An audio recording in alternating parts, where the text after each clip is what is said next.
Okay. So this is the expenses work area. This particular work area, the display of this, the tiles or the cards comes when you already have certain expenses created. In case you don't have any expenses created and the user is signing in for the very first time, then they will get to see this page where they can see the video which explains how to create a work expense report, how to submit it, and so on. And also they have two actions here. One is for create and one is for manage. For creating, you can create an expense report, you can request cash advances, you can request authorization. And for managing, you have the options to manage the bank account and manage the delegates.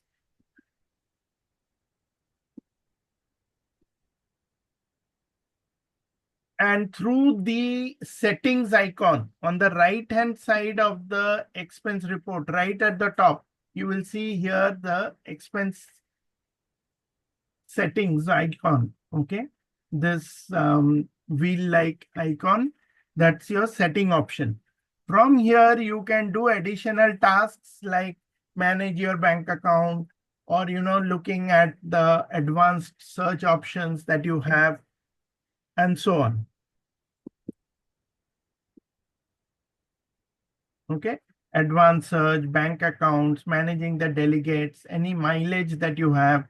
And you can also create expense items in spreadsheet. So you can launch the spreadsheet from the settings icon.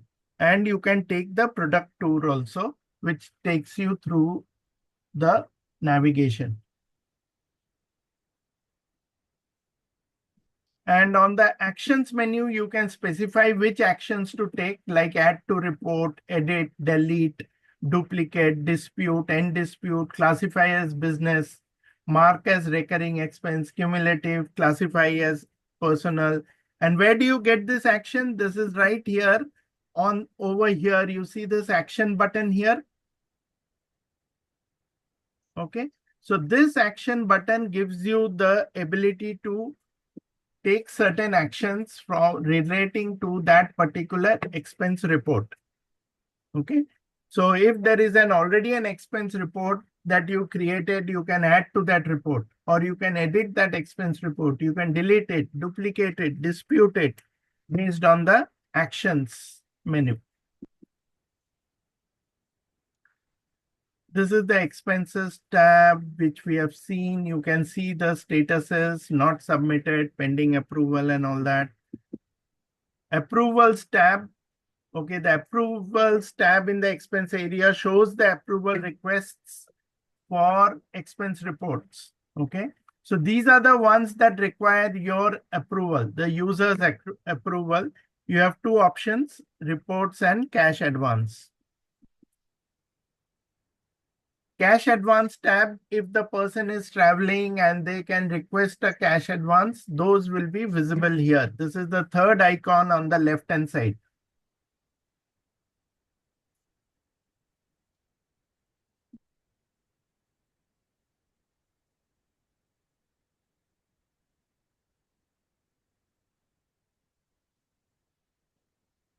And authorizations tab, okay.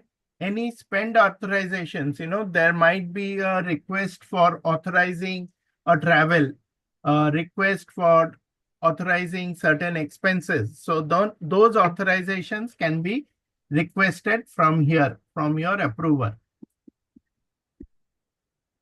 Lot of companies do not allow you to incur expenses till that authorization is done. Okay. And then you have the trips tab. Okay, this is that one with the aircraft image. The trips tab in the expenses work area shows your trips by status. It can contain the two action items. Okay, one is booked, one is cancelled. So this shows you, this is the integration with your travel where you can book a travel, and once they book it, you will be able to see the details here.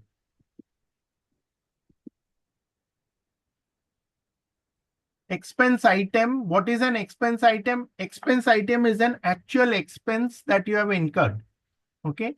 And we associate an expense type during expense entry on an expense report Expense report can have one or more than one expense item, and we use it to itemize and allocate the expenses. Okay.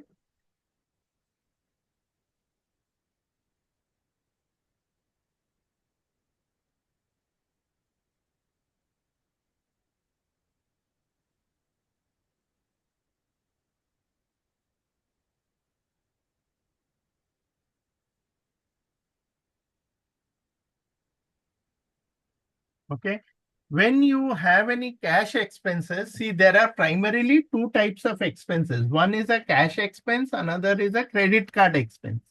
So when you are defining an expense and you are putting it on your report, on your expense report, it is assumed that it is not a personal expense.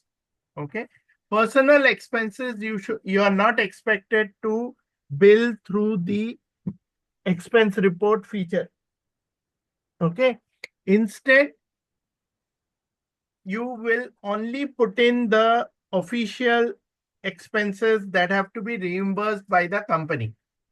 However, in case of corporate credit card, there might be certain expenses which are personal in nature. Okay. So you might have gone on a trip and you made some personal calls from the hotel room. Okay. So when they charge the credit card, they charge the hotel expenses, the hotel room expense, along with the telephone expense, which is personal in nature. So in that case, credit corporate card is having a personal expense and a business expense. So there you can identify the expense as business, as personal. Okay. And the default for all expenses is business. That means when you're raising a when you're raising a expense report, you are raising a reimbursement for a business expense, right? Clear, everyone? Okay.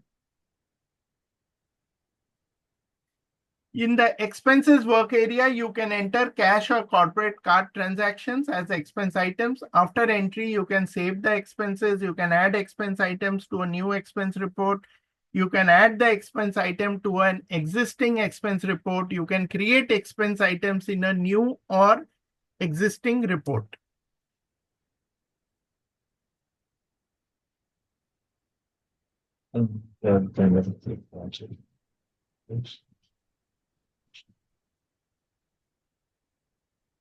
Okay. And cash expenses also, you can enter through the work area, okay, online, or you can use the spreadsheet for expense entry offline. So this one, we already know how to create an expense report, so I'm not going through this.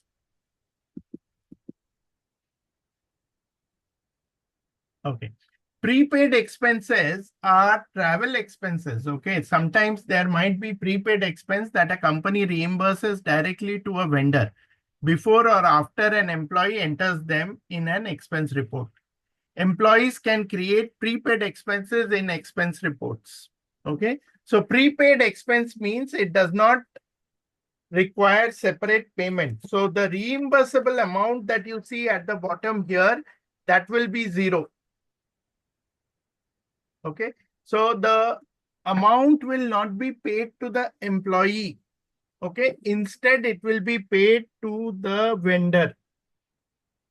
Making sense? So that's a prepaid expense. Lot of companies have agreements. Nowadays, of course, it's probably not prevalent, but still, some companies have arrangements of postpaid plans with Airtel, Vodafone, or maybe Jio, where their expenses are paid directly by the company. Okay. In that case, that is like a prepaid expense. So employee will still raise the request, but employee will not receive any payment. Instead, it will be paid directly to the vendor.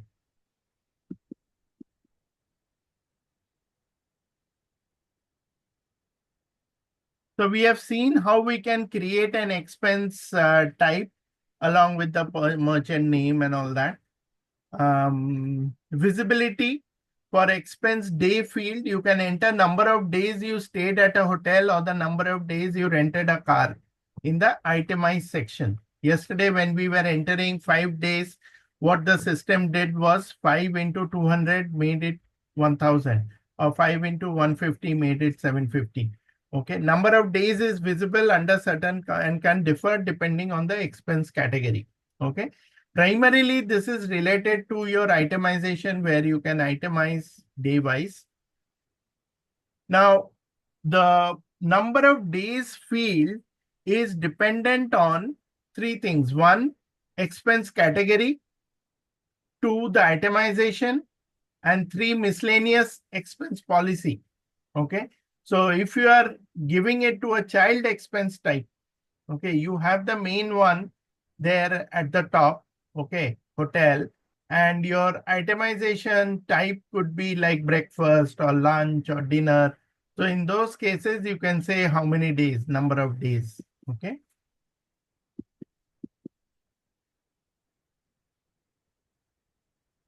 So this one just explains that number of expense days field a little more. Okay, visible for a parent item that you don't itemize, or the parent expense has an expense policy with a daily limit. Okay, so there might be a daily limit which is tracked, and hence you will have to make the necessary changes there.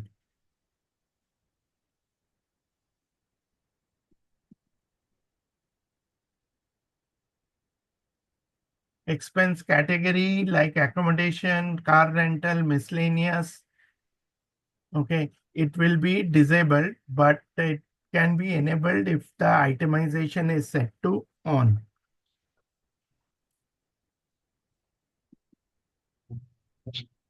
Itemizing expenses, you can click the add line to add your itemized lines. So here you have the total as 200.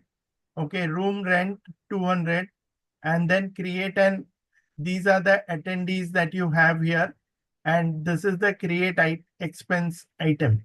Okay, and the total itemizations that you have here, for example, room rent, or in case of dinner and all that, you might have to put in the participant names, attendees names. So to ensure more clarity, more transparency, companies require you to mention the name of the people who attended that session, right?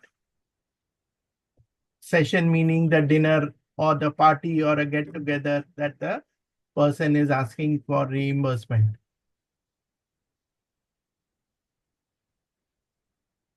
So for the attendees, if it is an entertainment type, okay, and you can enter employees and non-employees. You might have taken your, customer to dinner. So there you can enter the name of the customer or the person who attended it.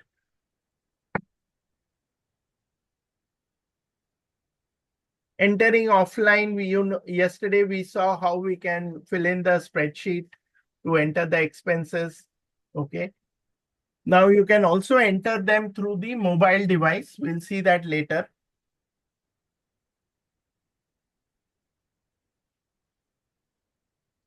You can also accept the terms and conditions. Okay, you can accept terms and conditions from the actionable cards when submitting the expense report. Yesterday we saw that. And the expense, the submit button does not get enabled till you click on that checkbox.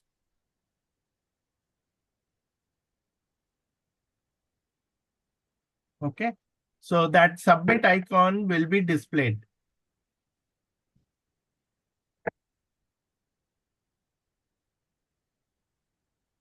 This practice we have already done yesterday, so I'm not going back there. Let's move on to the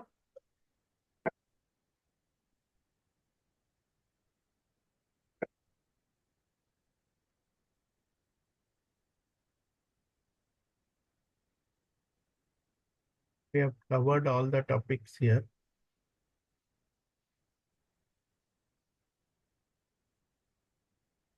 Okay. In case people are moving from one geography to another geography, okay, from one location to another location, then also you can use the expense functionality to capture their expenses and to reimburse them. You know, if they are on short-term assignment, temporary assignment, or you can reimburse their hotel expenses, meal expenses, travel expenses, and so on. You can provide seamless, globally mobilized employees or employees transferred to another location or on temporary assignment. Two new capabilities enable expedited expense processing of globally mobilized employees and new hires. One is processing of employees incurred, expenses incurred before their hire date. Okay. And submission of expense report from a previous assignment. So the person has moved, has undergone global assignment, global reallocation, global mobility. They have moved from one geography to another. They have moved from India to US, right? So they have moved from one assignment to a different assignment, right? In that case, you can still use the expense report to submit it. Secondly, if it is a new hire, okay, so the person might have traveled to join your organization and the company has agreed to reimburse them. In those cases also, they can do the hire. They can still get their reimbursement even though it is before their hire date. Okay. Now, if you need to enable this incurred expenses incurred before the hire date, ensure that this profile option is set. Okay. Expense allow pre-hire expense. This profile option has to be enabled. Okay.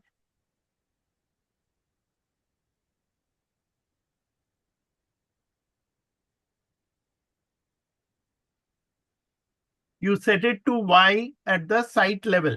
Only then will you be able to do pre-hire expenses.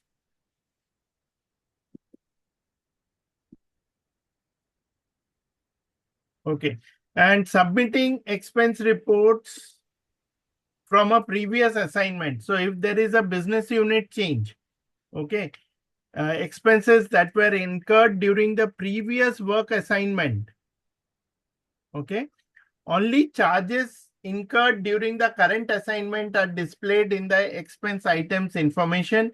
You can use either of these two methods from a previous. One is you can select the applicable corporate card transactions from the Manage Corporate Card Transactions page and submit them in a new report or add to an existing report. Okay. Transactions incurred during previous assignments are identified in the page. All right. Alternatively, you can edit a saved or withdrawn expense report and the expenses from a previous assignment and submit them. All right. So the catch here is that the expense report will show you the expense items from the same business unit. Okay. And that is where the catch is. So if you are moving from one business unit to one, if the employee has moved from one business unit to another business unit, they need to pick up an expense report from the previous business unit. Okay. It doesn't matter if it is, even if it is a saved or a withdrawn one, and you make the changes over there and submit it, because at that point of time, the expense report is pointing to the previous business unit. Clear, everyone? How you can address this? One is through the expense report, another is through the corporate card transactions page.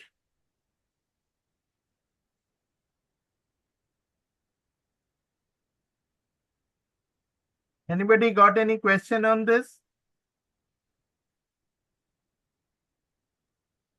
So actually, we are enabling the profile option, right? Like when we are shifting. Yes. So as you said, so it is site level. Hmm. So for means if you want to, we can make it user level as well. How it will work? No, it will be at If the you site are, level. yeah, site level means it is applicable for all, right? Yes. But what happens is Yeah. when you create a expense report, okay, that expense report will relate to the current business unit. So if you create a new business unit, sorry, if you create a new expense report, it will point to the current business unit only.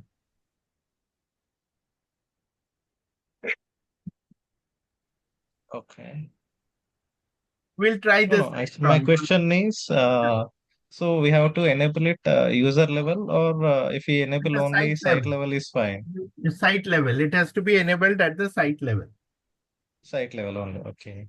Sometimes means we'll do at user level as well, Correct, right? correct, So correct.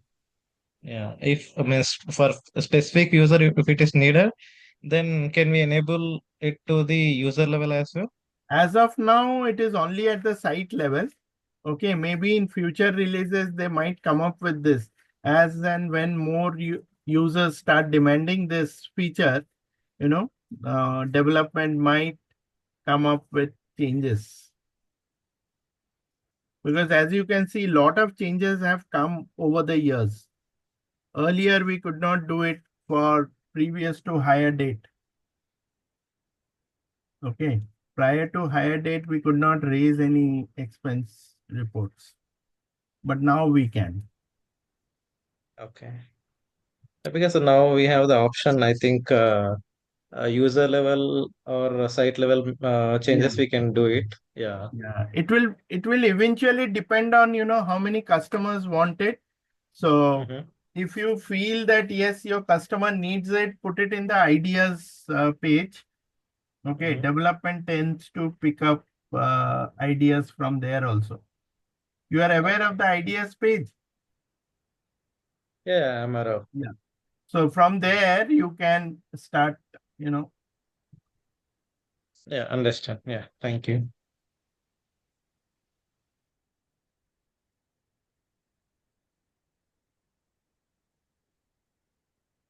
see here, expenses work area now highlights the corporate card changes from a previous assignment.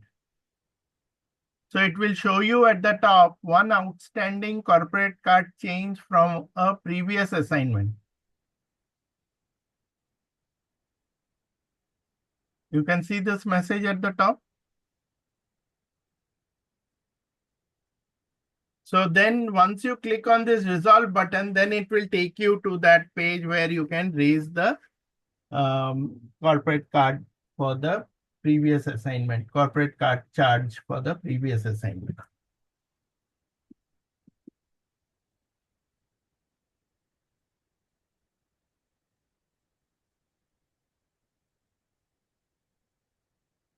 Employees will receive email notifications when new corporate card charges arrive in their expenses work area to review and submit corporate card changes in a timely manner.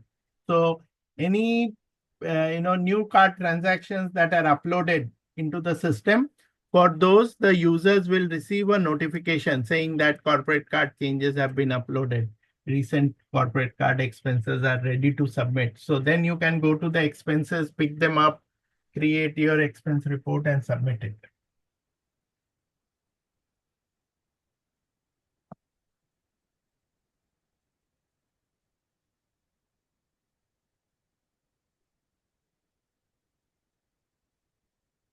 Okay.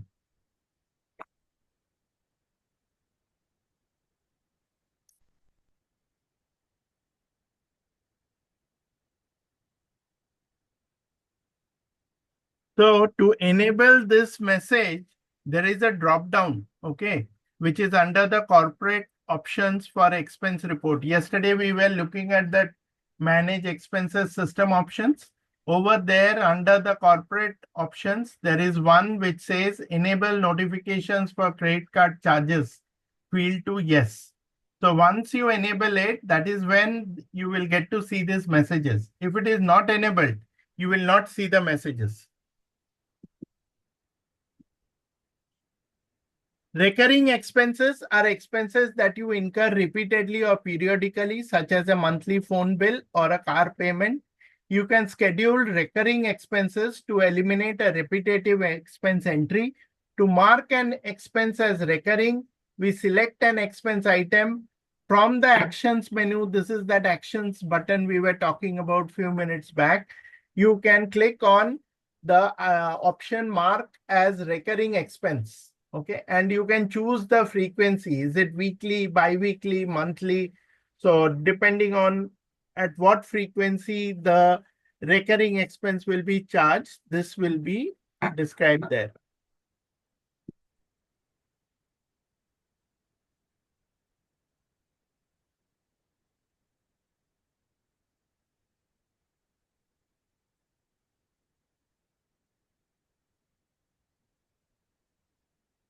Now, one thing you must remember, suppose there is an expense item that is a recurring expense and you choose to duplicate it. Okay. If you duplicate an expense that has been set up as a recurring expense, the duplicated expense will not be recurring. Okay. Everything will be copied, but the recurring schedule will not be duplicated. You have to go and manually make it as a recurring one.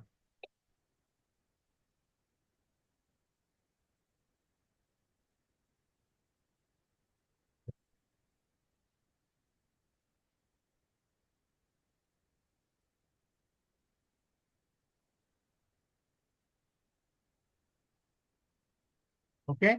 And you cannot edit a recurring expense item. Okay. If you want to make any changes, you have to delete it and recreate a recurring expense. Now, there is a feature called as Oracle Digital Assistant. Okay. So you can create expense reports using Oracle Digital Assistant to easily manage the resulting expense items and reports. You can submit all the expenses together, including corporate charges and cash expenses. You can quickly learn the expense report status and the latest payment details. You can receive notifications if the expenses need additional attention. The expenses work area displays a potential matches and highlights missing information for easy identification and resolution.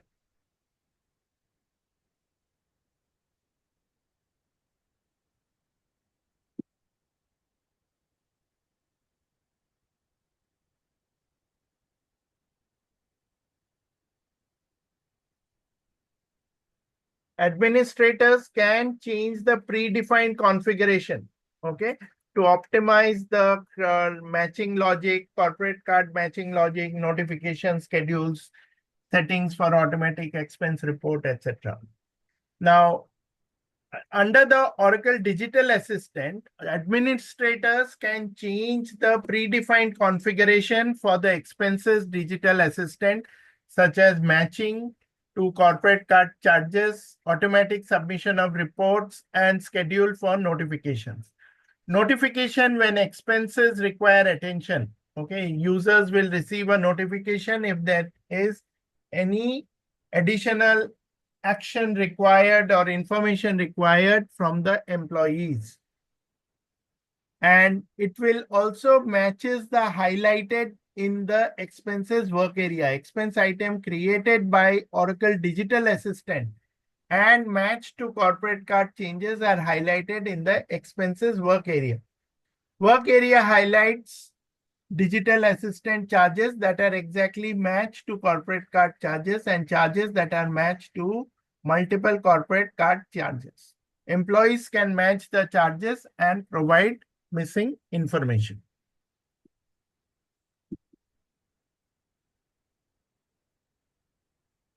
So you can view the expense reports and the payment details You can query the status expense report and view report status and payment details using the Oracle Digital Assistant. You can text a report name and the digital assistant will respond with the status of the last 5 reports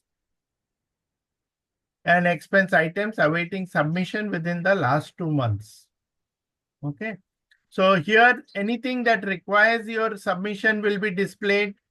The status of any cash reimbursement will be displayed, and you can go to view the expenses from the page.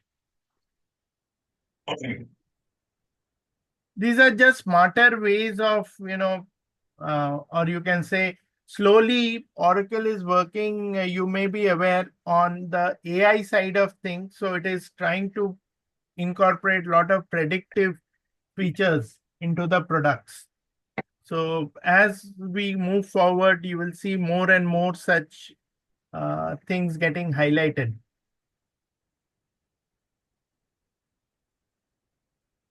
So here you can use, text. So you can say status. Once you type status, system will come back with the status of your expenses. Report status. Show me the status of my expense report. How have my last reports been paid? Okay, these are texts that you can enter, phrases that you can enter. And once you submit that phrase, system will respond back with the status of the last 5 reports, last 5 expense items, okay, awaiting submission. So that's a quicker way of getting to see things. You can also create expense items from email receipts. Okay, so you went for a official dinner and you have the bill and you can scan it and you can email it. Okay, and email expense reports to digital assistant. Digital assistant will create expense items from the receipts. Receipts will be automatically matched to the corporate charges and you will get an expense item in a expense report.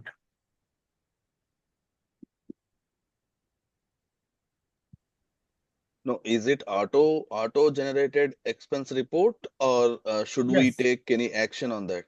it is usually auto generated. Okay, so Mm-hmm. application will send you a notification after the expense items are created. If configured, the application automatically submits the expenses for approval also. Okay, your company can provide you with an email address to send your receipts to, but can also enable expenses to allow employees to send expense reports from personal email address to create expenses. Application will verify that your email address matches your work email address or personal email address as per HCM. So it must be recorded in HCM. Employees can even send expense receipts from personal email address. A personal email address which is defined as an employee's email of type home in HCM.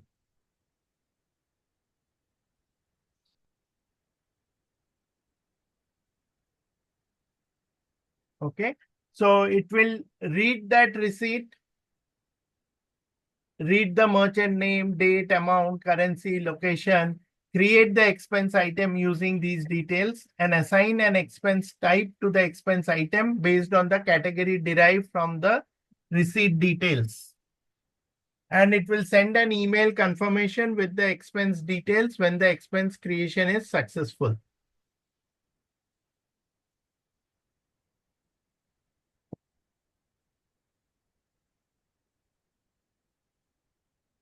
So email response on successful expense creation. After an expense is created, you receive an email confirmation with the details. Okay.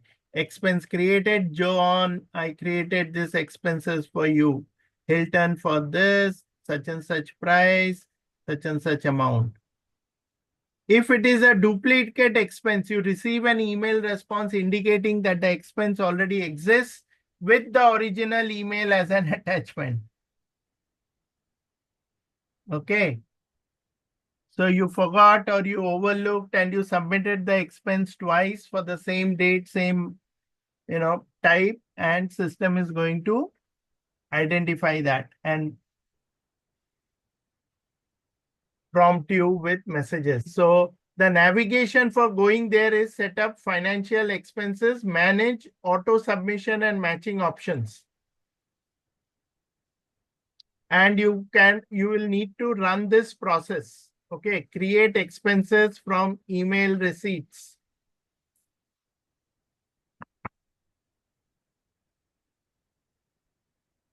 So to enable email receipts, you have to log in as the application implementation consultant. Setup area, go to manage auto submit and matching options page. Enable electronic receipts processing option to yes. Okay. For the specific business unit, customer site, save and close. Okay. And expense attachments.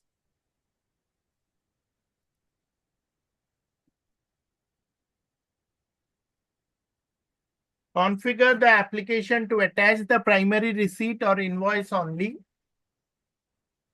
instead of the complete email as the supporting document for the expense item. When the expense attachment preference is set to attach the email, the application adds the email as an attachment to the expense. When the attachment preference is set to attach the primary receipt from the email, the application will attach only the primary receipt to the expense and discards the email or any other attachments from the email. So you can choose whether you want that original email to be attached to your expense or you only want the receipt to be attached to the expense. Okay, making sense?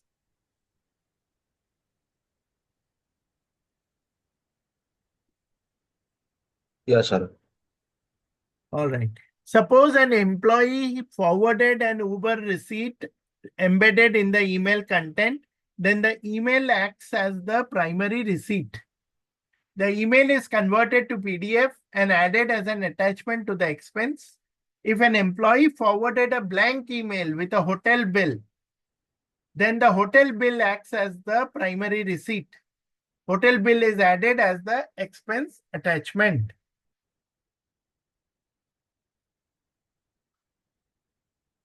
To obtain the email address for forwarding receipts, log in as the travel manager. Navigate to the schedule process work area. Then click on schedule new process. Create expenses from email receipts. Click the submit button. When the process has completed successfully, open the output file and note down the email address created for your company. Okay. So that is the way you can get the email address which is there for your company, and you can schedule the create expenses from email receipts process at specific intervals, maybe every day at night or every 6 hours, 10 hours, 5 hours, 3 hours, depending on what is the frequency of receipts.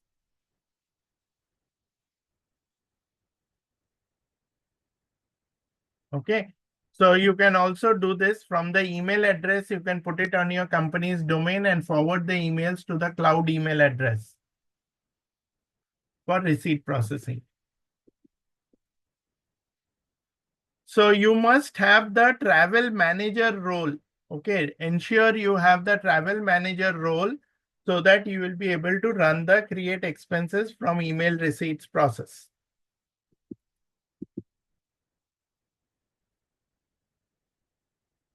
Now, sometimes you might have to change the rules for any predefined matching options. Okay.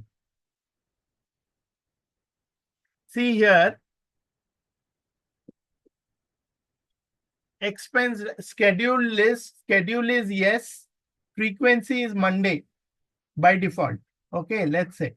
Now you might want to come back and change it. maybe on every Friday you want to do it, or in every Saturday you want to do it, so that load is less. By the time employees are back on Monday, they will have their expenses done. And you can also define the matching options for the credit card charges. Maximum wait days for credit card posting is 5 days. And category matching. If there are any variances, what should the system do? How many days of variance is allowed? Okay. Any deviations from the receipt, okay, or from the rules that you have, anything that is deviations, what will the digital assistant do? So you're informing the digital assistant what to do in case there are any deviations. So for that also, there is this manage auto submission and matching options. You can go there and you can change the options there as per the screenshot. As you can see in the screenshot, this is the same place where you will be making the changes.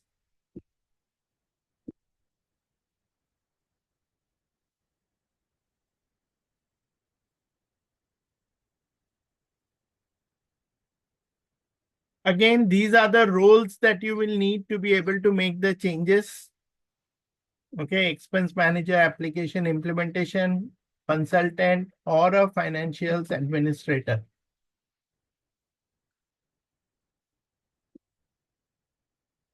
Activating a primary account. Yesterday we did that. How do we activate a primary bank account? Expense reimbursements of business expenses are always deposited to a primary bank account.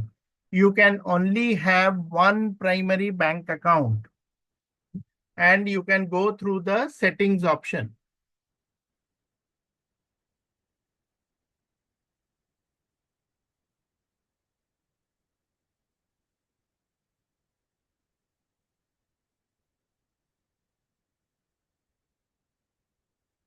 Yesterday we saw how we can create a primary bank account. You can also automatically apply a payment request to a newly created bank account, and you can inactivate a bank account. You can automatically replace the account with an alternative.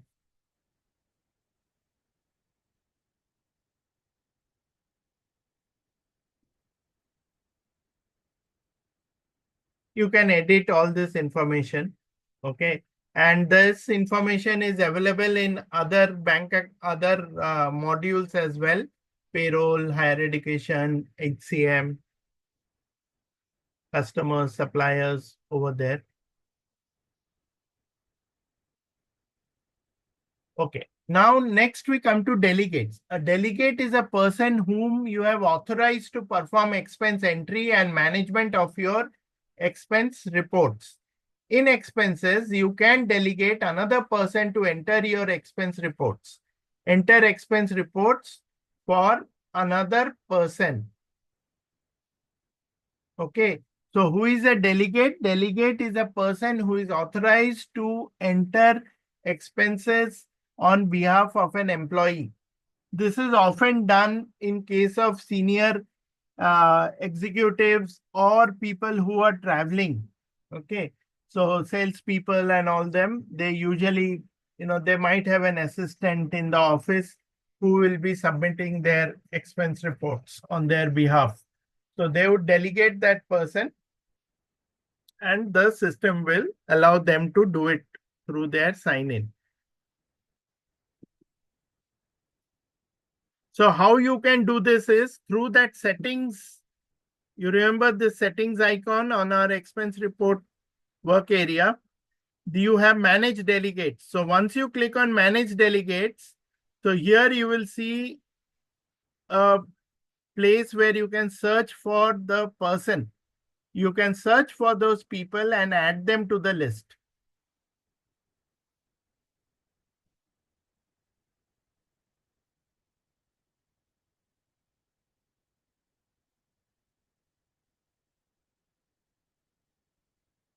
You can also remove them. Not only can you add them, but you can also remove them.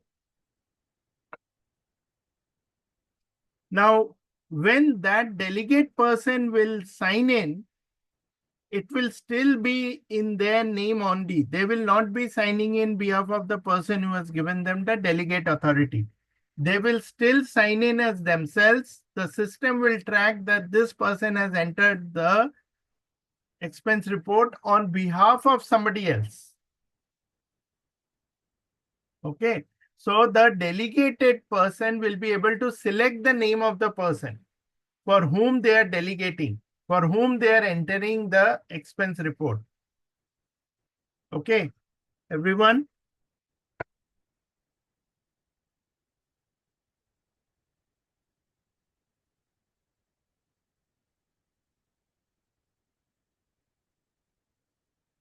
So the following actions can be done by the delegates.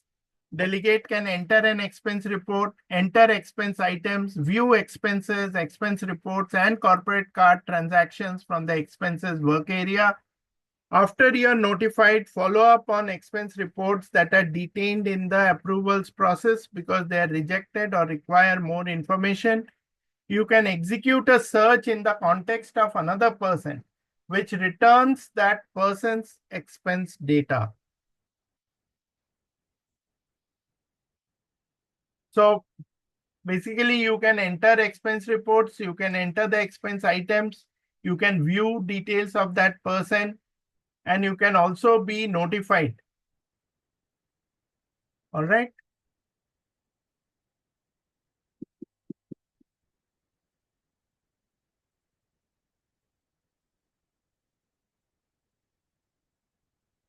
Now, there is a administrator delegation also available.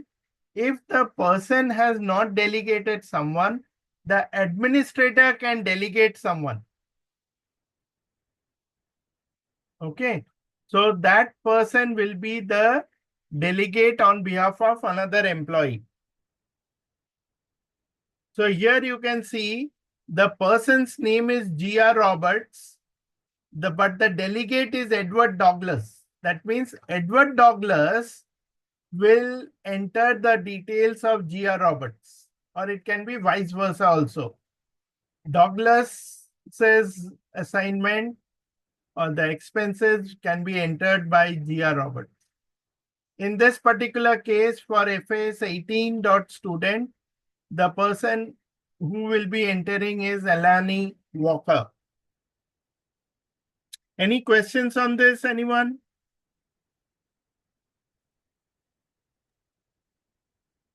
No, Saurabh. Administrator delegations, you can go to that expenses functional area and you will be able to pick up the managed delegations.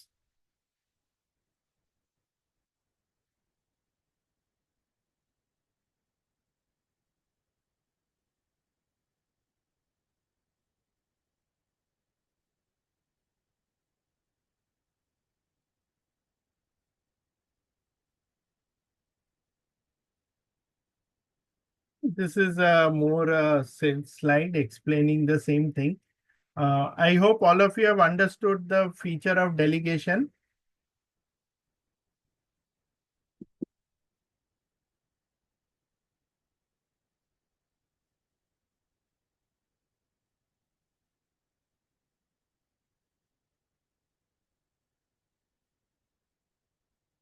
This is that same slide where you are giving the access.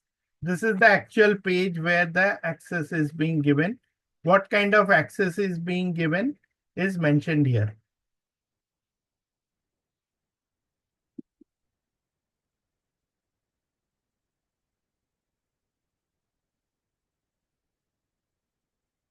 So this is where you can create the delegation. Okay. And you can say, you can put an end date also. If the person is going on leave or the person is traveling, so you can have a start and end date. That means after that end date, they will no longer be able to enter the expenses.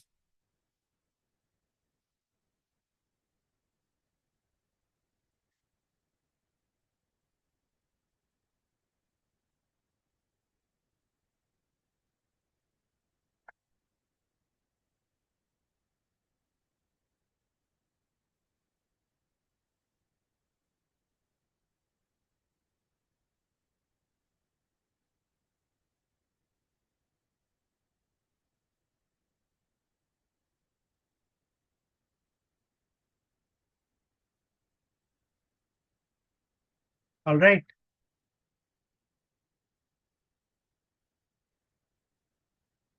Okay, now let's go in and look at something.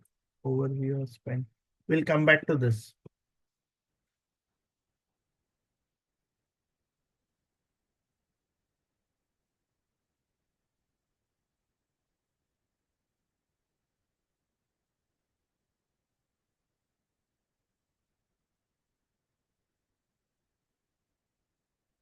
Okay, so when I click on these expenses here, let's look at them one by one. Okay, we have seen the latest one that we saw was relating to the delegates. Let's see.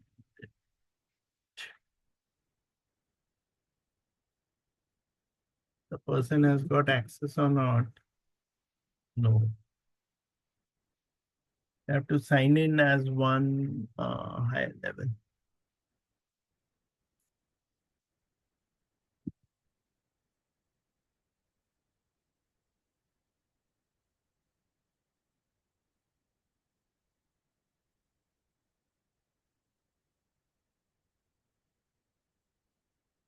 So when you are going here,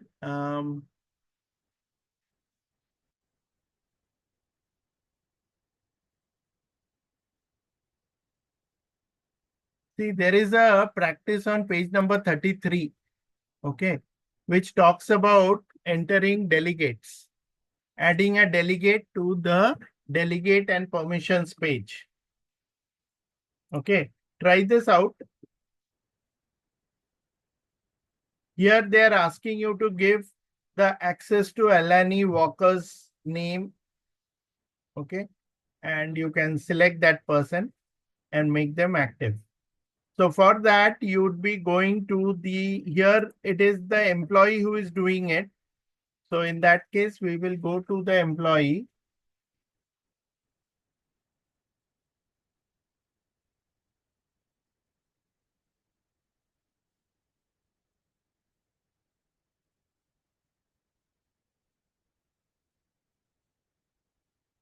On the right hand side here, top, you have the delegations, manage delegates.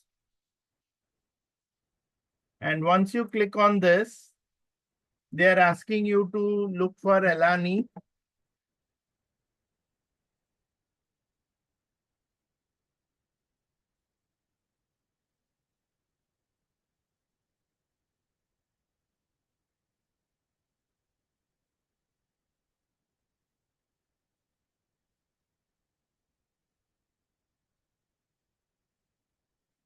So now this person is authorized.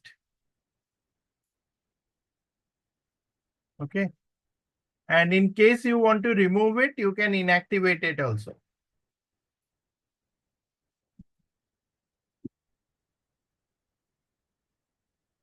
Another person you can add, Curtis Petty. After you save, then it appears here.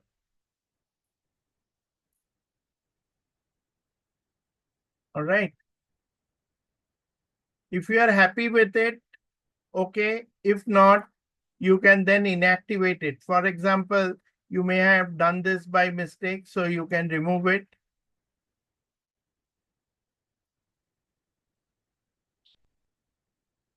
Okay. System will put an end date on this.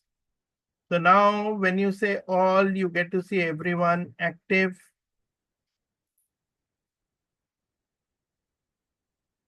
Oh, today the person is active, right? So it will show today. Tomorrow system will not allow them to see. And this shows you when you log in as Alani, you will be able to see all the people for whom they can do it. Okay, so let's try this. So, Saurabh, we can have multiple delegates, is it? Yes. Okay.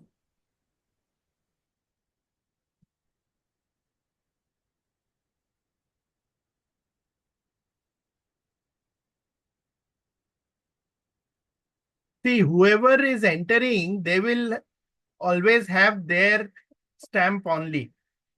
So whether it is Alani or Curtis, you will only see them, right? Who has entered it.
Has anybody's page opened up for Alani?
Yesterday we did this bank account.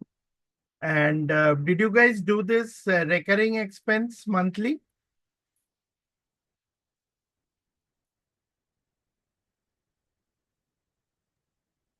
For Elani, my screen opened up, Saurabh. Sorry? I was able to open Elani's Oh, you screen. were able to open? Okay. Yeah.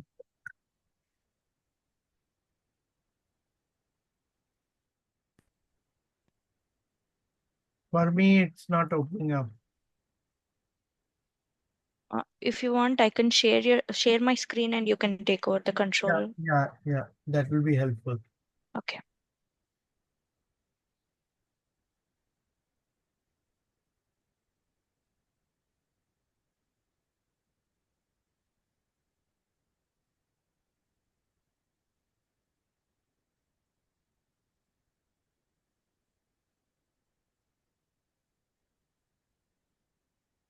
Hope my screen is visible. Yeah.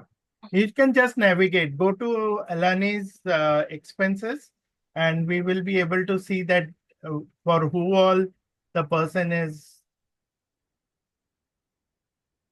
a delegate. Okay. Only expenses Yeah. dashboard. Expense. No, this is the other dashboard. Okay. Go from the me. Let me see if I can find. Okay.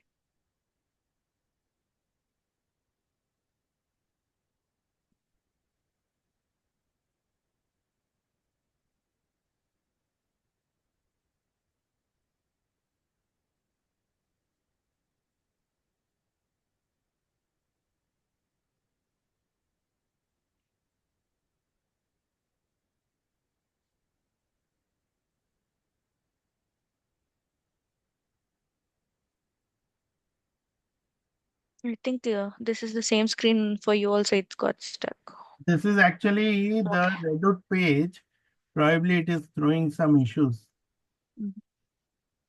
Try from the navigator. Sure. Let me also try from the navigator. Maybe.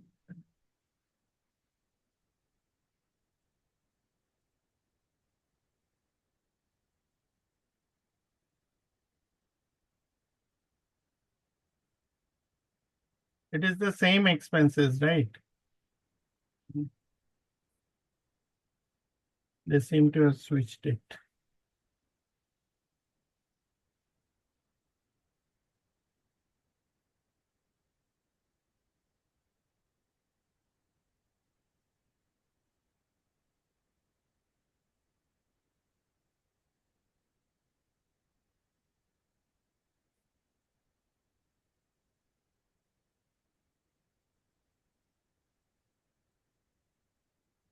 It's the same.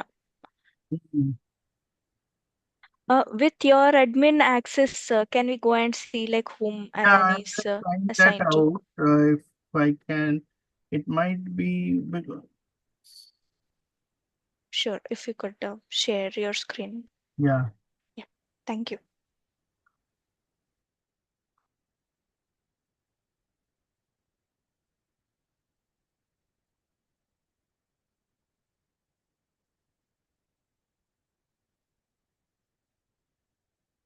So I'm actually using the student login only, but let's see.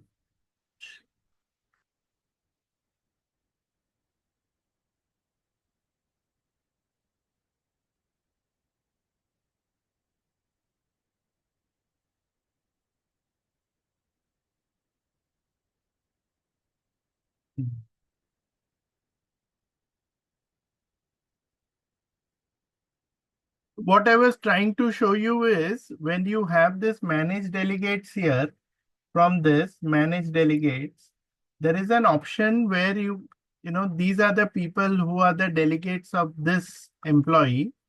And here you can see people for whom you can enter. Okay. So maybe one of you can assign F is 01 dot employee.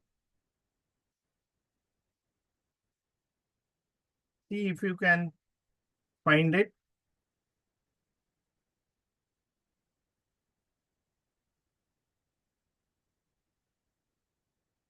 Okay, FAS 02 student. If I give access to FAS 02 student here, then FAS 02 ID, I think that was Kavya, right? Yesterday. Yes, sir. So you should I be have able to assigned. see FAS 01 over here. Let me check. Yeah. Saurabh, 09, I have assigned you as my delegate 01. Can you just Okay. try? See.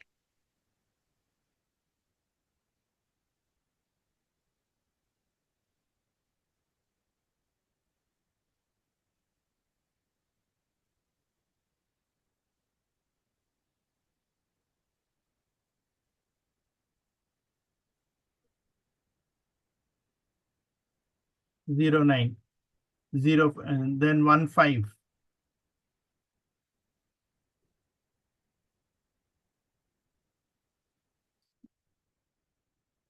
Okay, so I am the delegate of this person.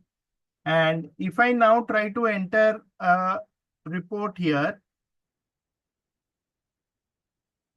purpose, travel.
Employee name should come in.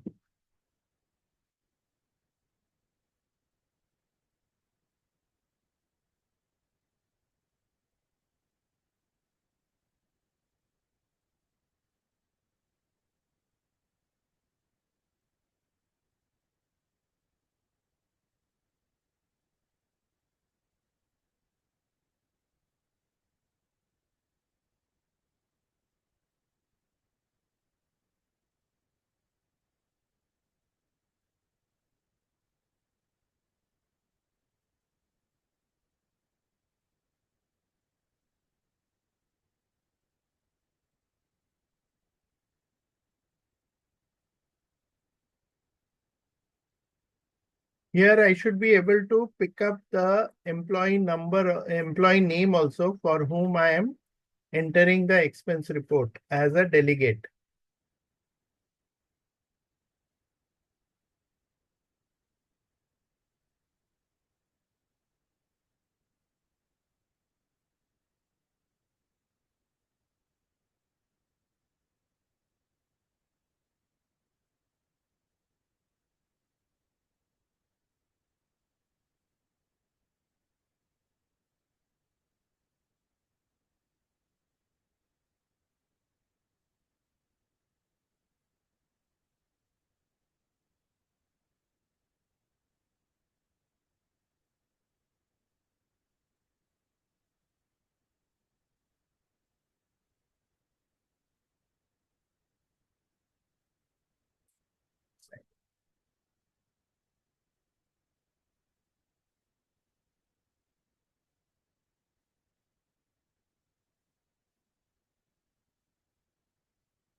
See, over here, you have this owner, right? This is the one. So right now, default one is FAS01 student. Instead of this, if I do it for FAS09, so it will say you're now managing expenses for FAS09 student. Can you see this, everyone? Yes, Saurabh. So when I say create report, I'm actually doing this on behalf of FAS09 student.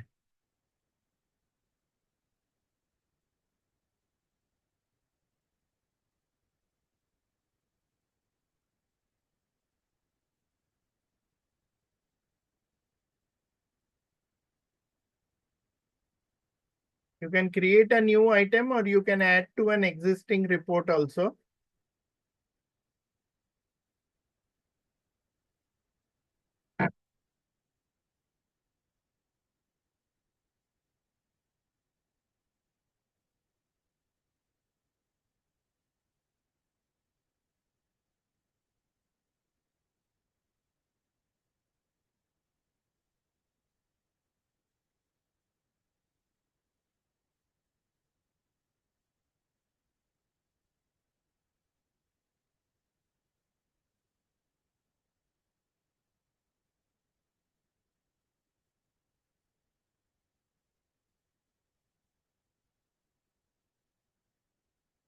Have you all been able to enter it on behalf of another person?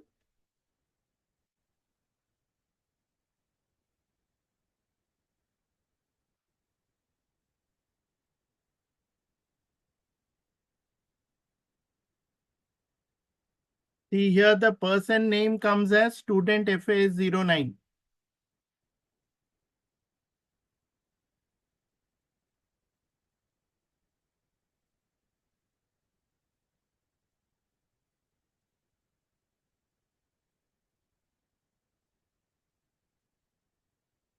There should be a default field entered by. If not, we'll have to edit and add it here. That may not be essential, but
Are you all done?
Saurav, actually, I have created expenses by using delegation.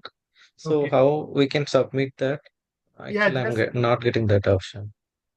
you have to click on this. There is a checkbox here. I read and agree to the policies.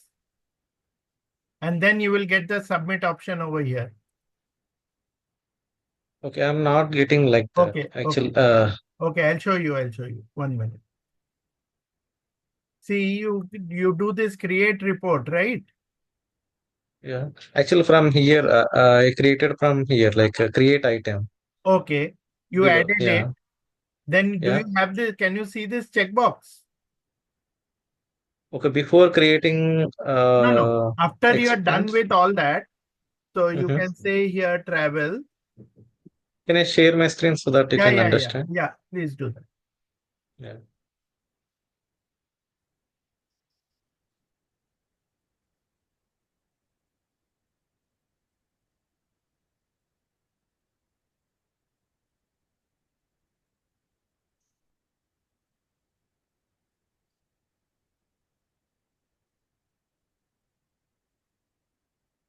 Go ahead. Yeah, yeah.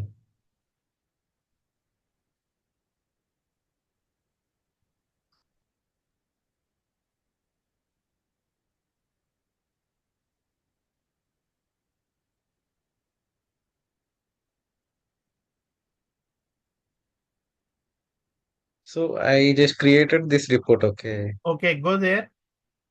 Click on it.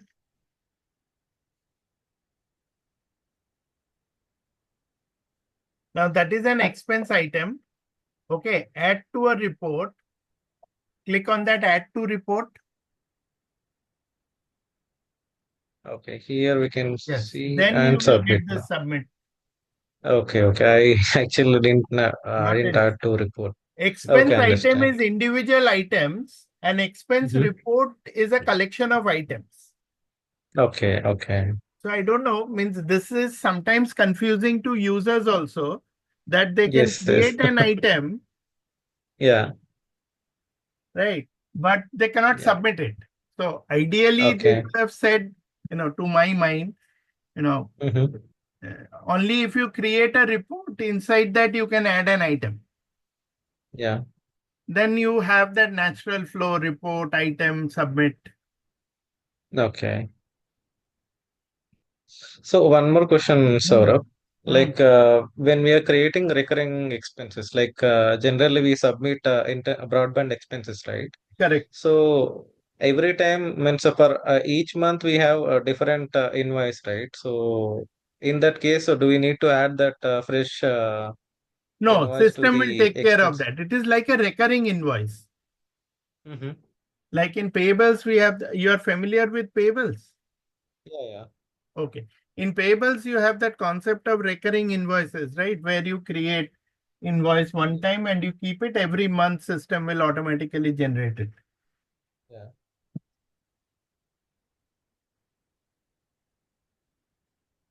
So that is fine. Means even when we are submitting in Oracle, Hmm. so expenses, so we Hmm. can do that. Yes. Okay. So no need to add the image or anything, right?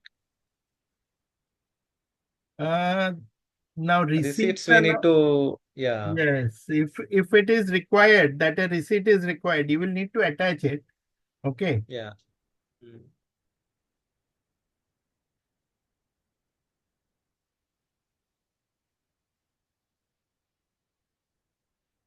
Anybody else? All of you are done with this?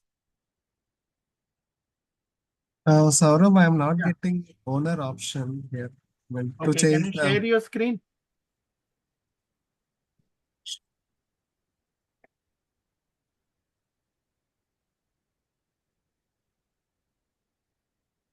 yeah, if you see here, No, go to that one at the top, the yeah, I one have above that. access. I have access for this. Okay. Okay. Then go to create report. Here I'm not getting owner option. Oh, okay. Do one thing. Sign out and sign in. Have you tried that? I didn't sign out and sign Yeah, out. just try once, sign out. Okay.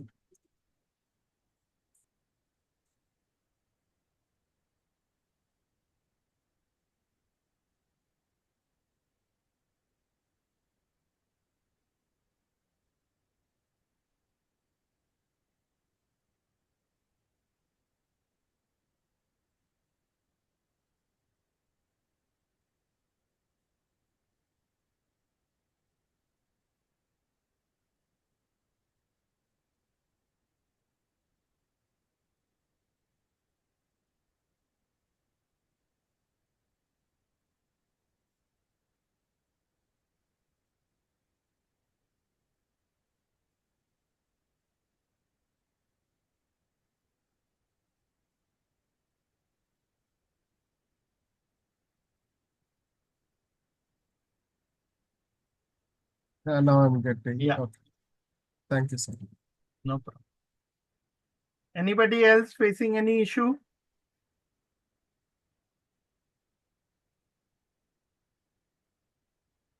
All right. In that case, we'll stop here for lunch and we'll join back at, is 2:30 okay, or do you want a little more time?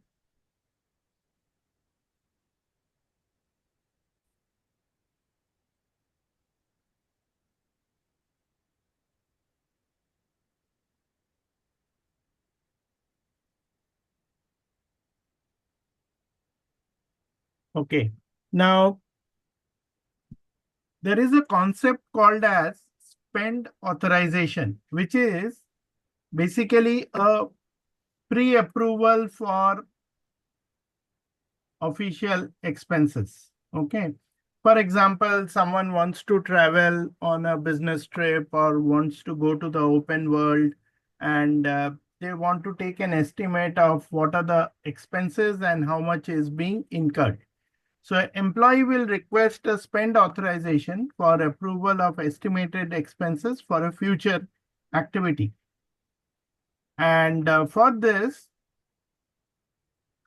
the employee can put in a request and manager can submit. Manager will approve the request, and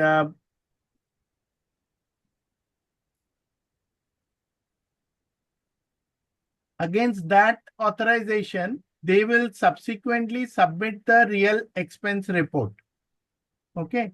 So sometimes this is also used as a fund check, means where they can check whether funds are adequately available or not before incurring the expense. Okay. So if there are multiple approvers, the application will check for sufficient funds before sending the approval request to each approver. Funds are reserved only on final approval. Okay. And if sufficient funds are available, rejected spend authorizations are returned to you for further actions. So the flow is somewhat like this. The process for a spend authorization begins when an employee requests authorization for future expenses. The employee will complete the request authorization page by clicking the authorization and on the Oracle Employee Expenses work area. Expenses tracks all requests by an employee for authorization of future expenses. Employee submits the spend authorization request to his manager for approval. If the manager does not agree, it will be returned back to the employee.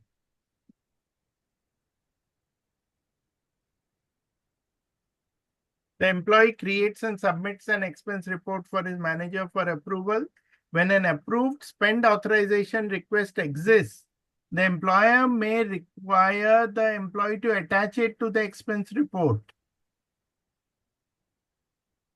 Okay, so you can link that spend authorization request to the expense report.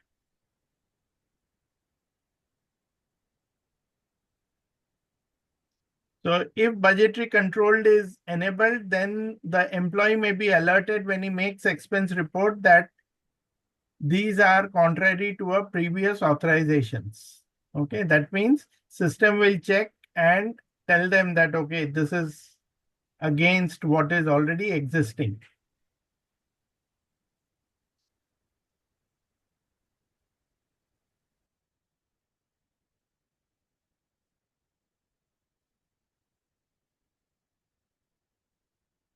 So when a spend authorization is approved, it is available for use against actual expenses to assign an approved authorization to each expense in your expense report.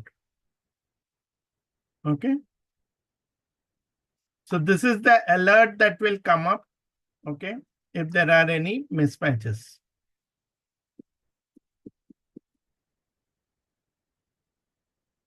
Okay. If the expense report is higher than what has been approved, system will not allow you to submit it.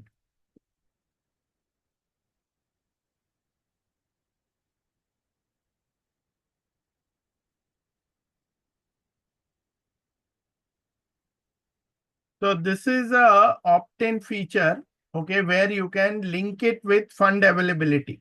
Okay, but that is only if you have budgetary control enabled against the respective expenses.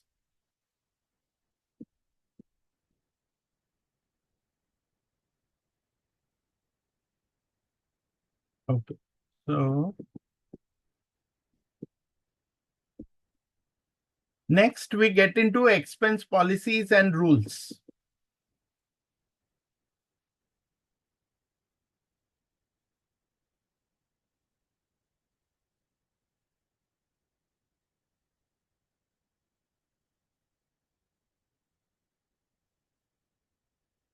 So when you are defining the expense policies, this is again in the same functional area of expenses and manage policies by expense category.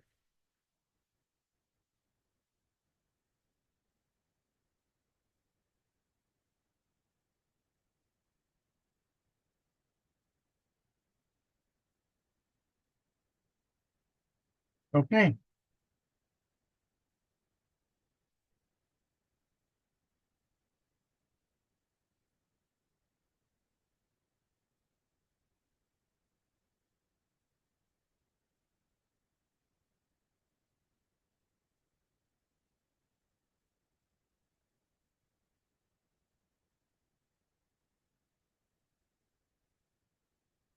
Now, in these cases, here you will be defining all the policies. Okay. So these are the ways in which you can go there. You can go to expenses, show all tasks, manage policies by expense category. Okay. And there is another one. You can search and look for define expense policies and rules. Okay. So all the details about the expenses will be defined over here. Okay. So here you can talk about how the approval rules are configured, how to manage the expense audit list rules, how to manage the expense audit, who are the auditors, okay? So all those things you can define. So first, what you need to do is you can create the category-based expense policies. That means these are the categories of expenses that are available. From here, you against each of them, you can define your policies.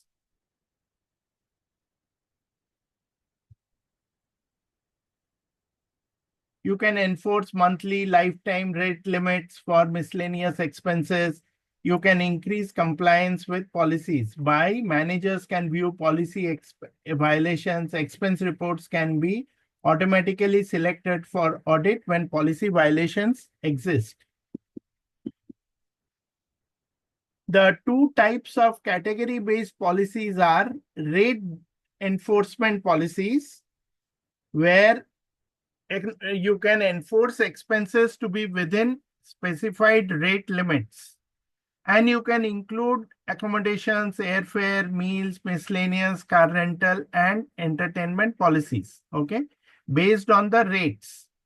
Another one is the rate calculation policies. So you can have things like, the mileage, vehicle mileage. A lot of companies reimburse employees for the cost of using their personal vehicles. So you can calculate the applicable expense reimbursement where you can include the mileage. You can say, okay, so, if it is a personal vehicle you are using, then you will be reimbursed at the rate of, maybe 25 rupees per kilometer or something like that. Okay. So there are fixed calculations for that.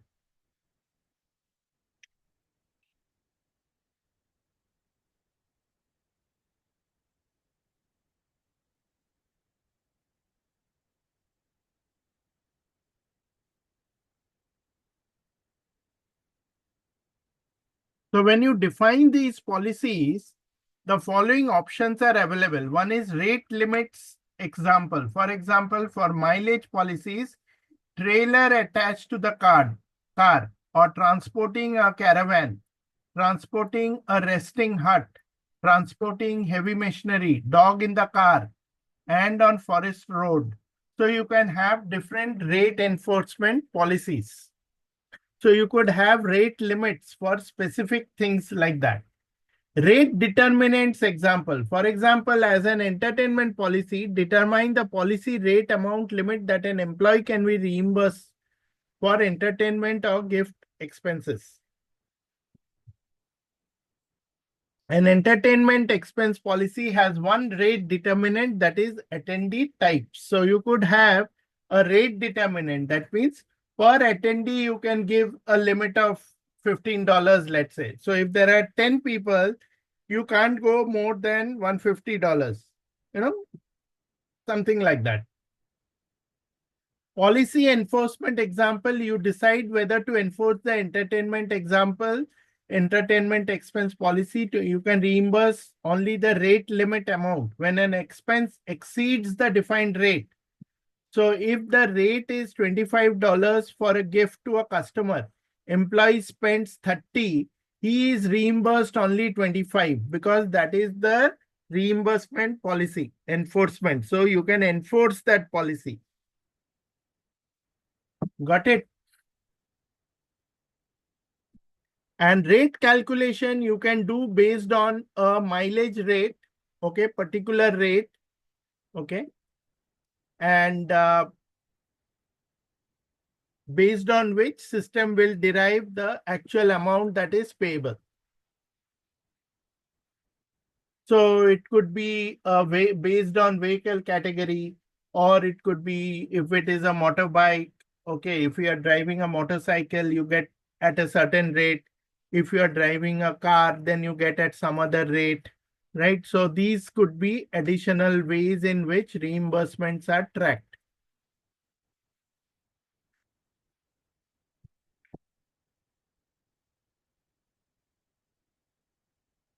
use one of the two calculate reimbursement, either standard mileage or the distance traveled threshold. So maximum of, maybe you will give 15 kilometers per day or 150 kilometers per day, something like that, right? So you can decide depending on the applicable distance.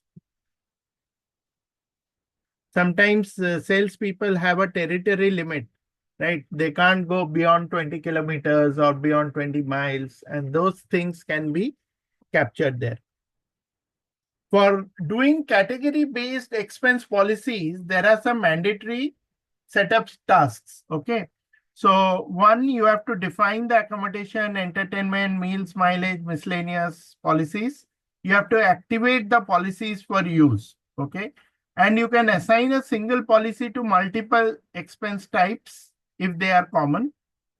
And you can also define the expense types for a template and assign expense type at parent level or itemization expense type level, right? So yesterday when we were defining the templates, you could define the expense types and you can also assign policies, okay?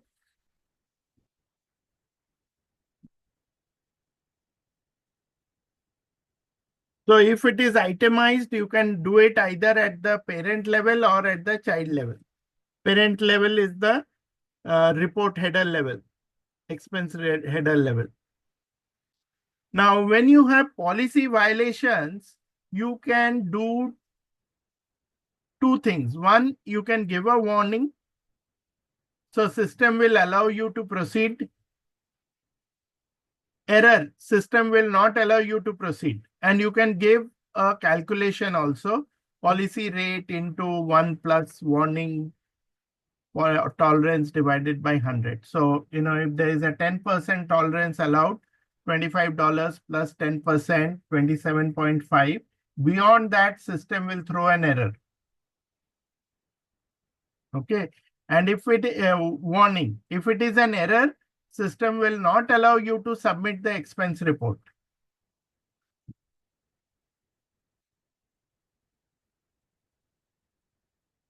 Similarly, in case of airfare policies also,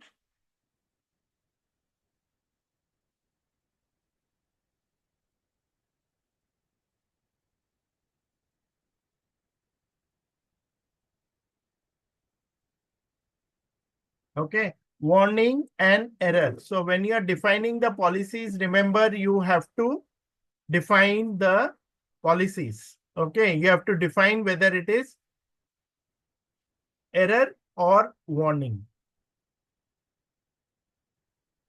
Now let's look into the application and see how we define these policies.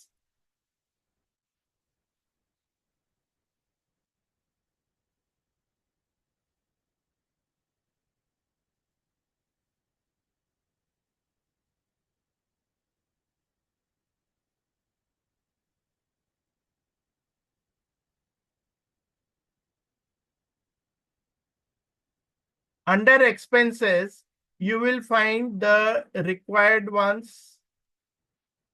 Let's change it to all.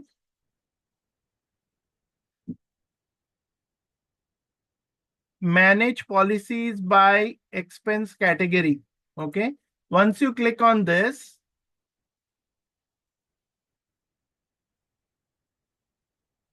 and you can see there are some examples which are already put here. So if you want to look at one, okay. So rate definition, daily limit, what currencies, rate determinants, what is the role type based on the job, is it linked to a particular location,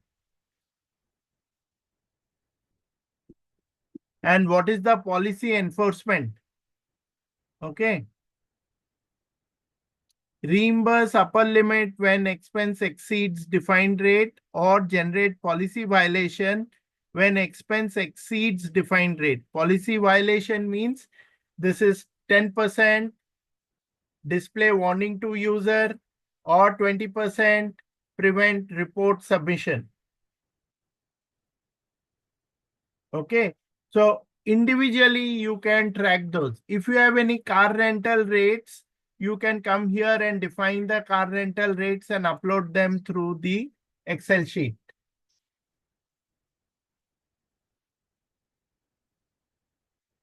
Let's look at another one, attendee policy for meal expenses.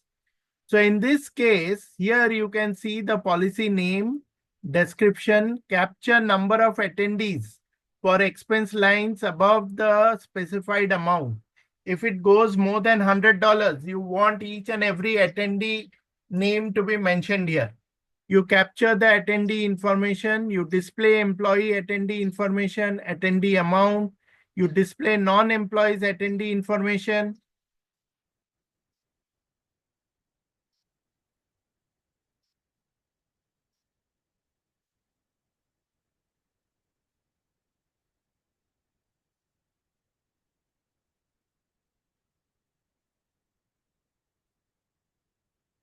Okay.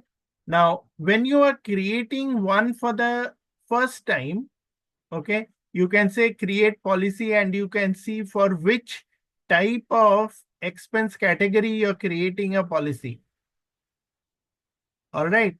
Based on the policy, you will get a different screen. So is it based on grade, job, position? What is it?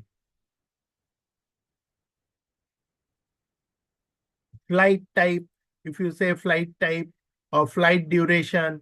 So anything more than 12 hours flight will entitle you to such and such things. Okay. So those kind of rules you can specify here. And if you are preventing the, what do you want to do? Do you want a warning or do you want an error? If it is error, that means it will not allow you to proceed. Okay. Whereas if it is a violation, it will give a warning to the user.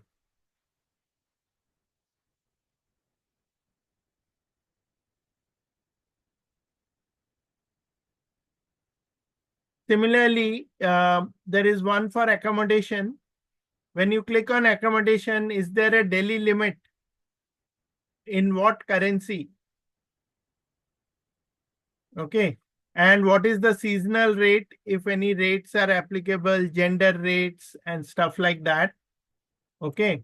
And then you can specify the rate which is applicable. So if you choose the dollar rate here, okay, single currency, it could be based on location or it could be based on gender, and reimbursement, reimburse the upper limit. If there is a violation, what happens? Okay, reimburse upper limit. And then if you want to save the rates,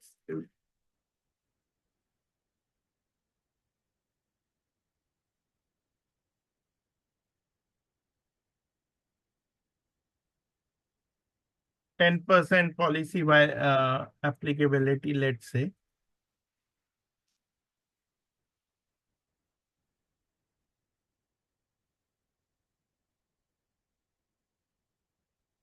Okay.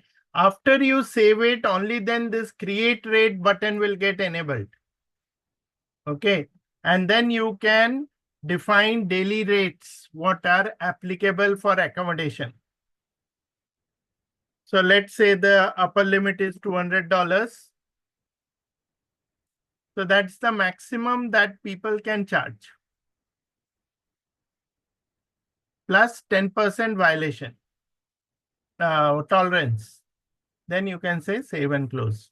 So this accommodation is the one that I just now created. You can, when you create them in the system, you will see there is a, I think there is a practice for this. Let me just show you.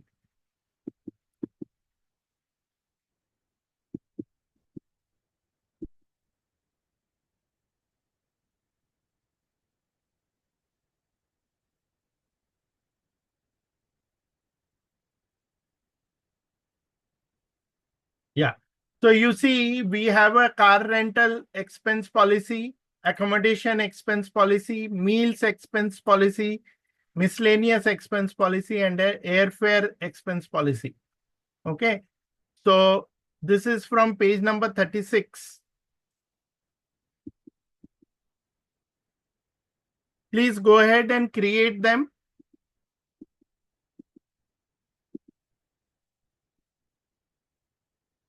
Use your prefixes to identify the ones that you are creating.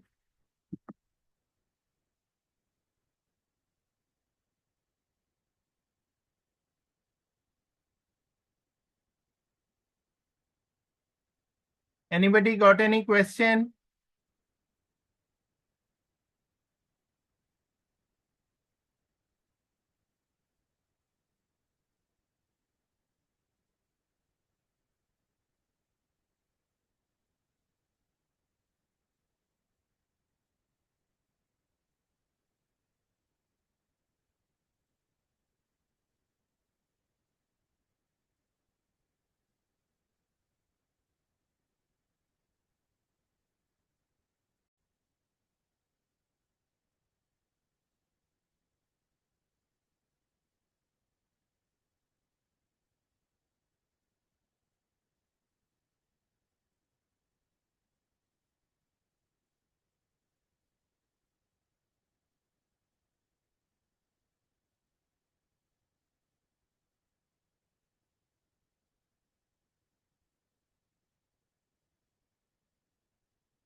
If you notice the car rental policy that they have specified, if it is a tolerance of 10%, it's a warning. If it exceeds 20%, then it's an error.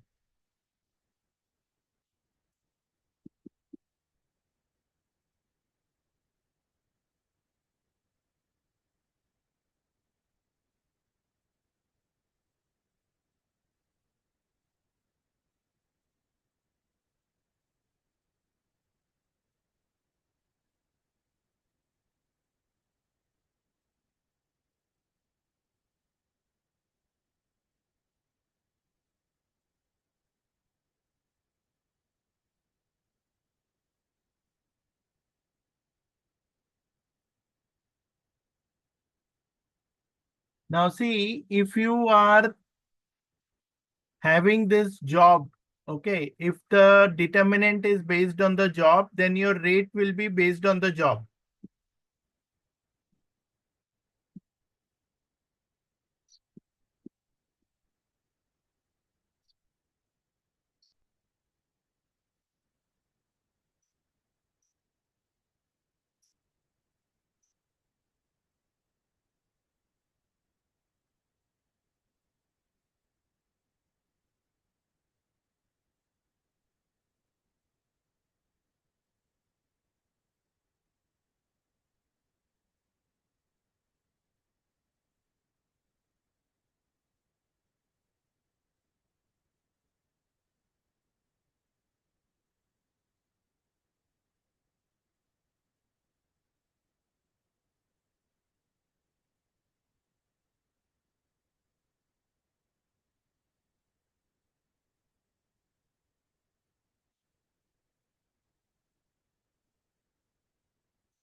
When I Saurav, Hmm. Tell me. when I try to click on create car rental rates, Hmm. a blank Excel sheet is getting download. Yes, then you connect to the once you do you have ADFDI installed? No, I think that is the reason. Oh No, yes, I am not install. the Fusion guy, so I Okay. don't think. You will need to install that from the navigator. You should get it. Let me just What is the navigation? 1 minute. I'm just checking that. When you go to this navigator, Mhm. you can search also, or just scroll down.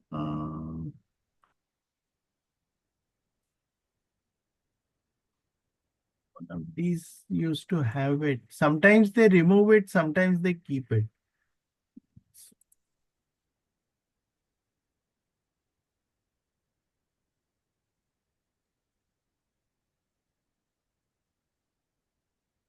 Under tools, download In ADF. tools, Under tools, just download ADF. this one, download Okay. PDF DI. Okay. Okay, let me do that. Yeah. Okay. And then run it. You should be able to see it. Yeah.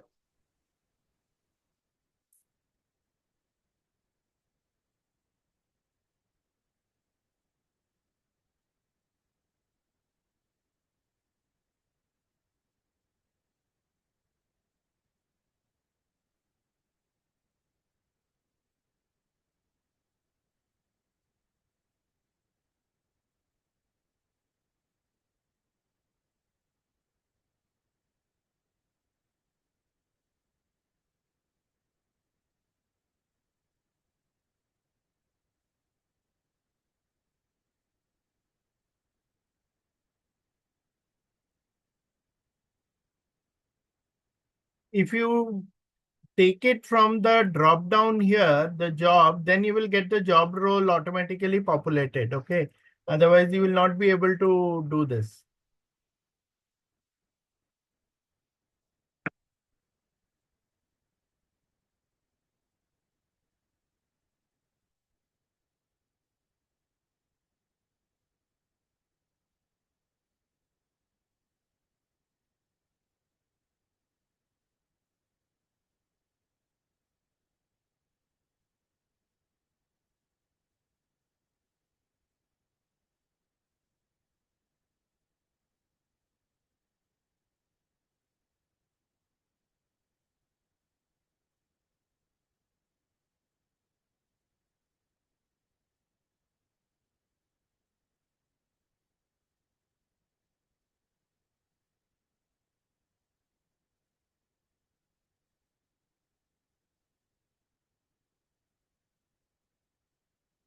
So once you upload, it will show the status as policy rates were created.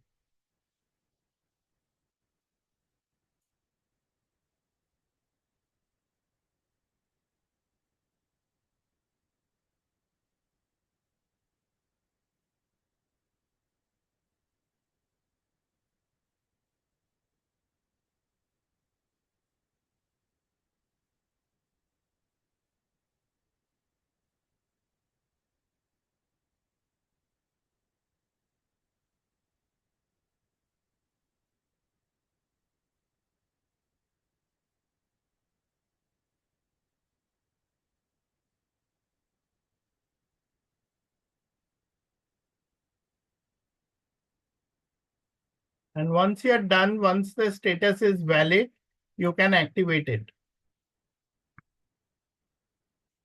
And you will be able to link it with your rental, with your expense.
So if you want to edit anything, you will have to download that spreadsheet again, make the changes and load it back.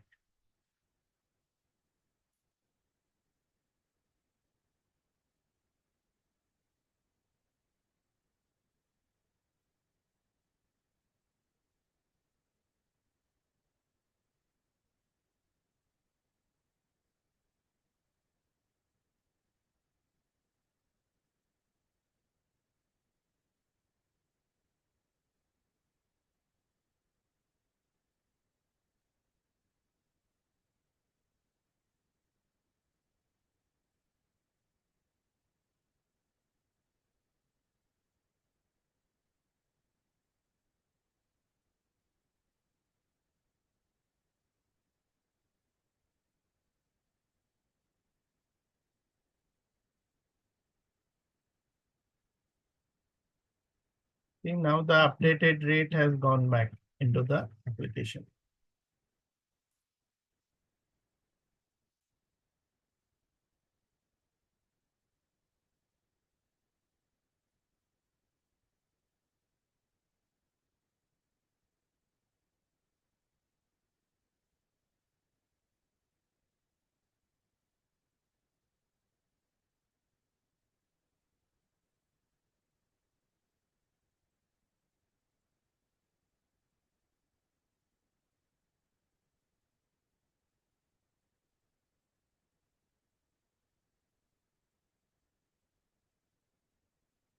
Next step is to assign it to the expense report template.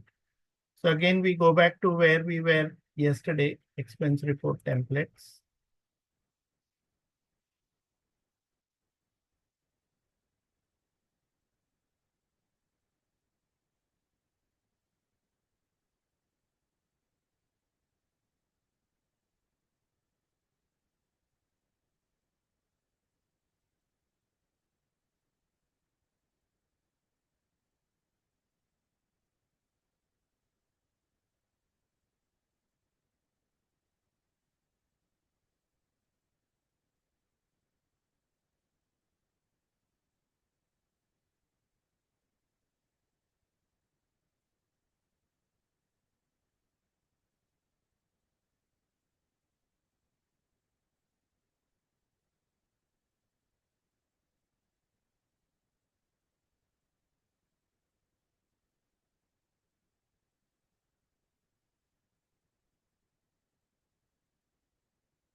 So when you attach it, you should see your policy names over here.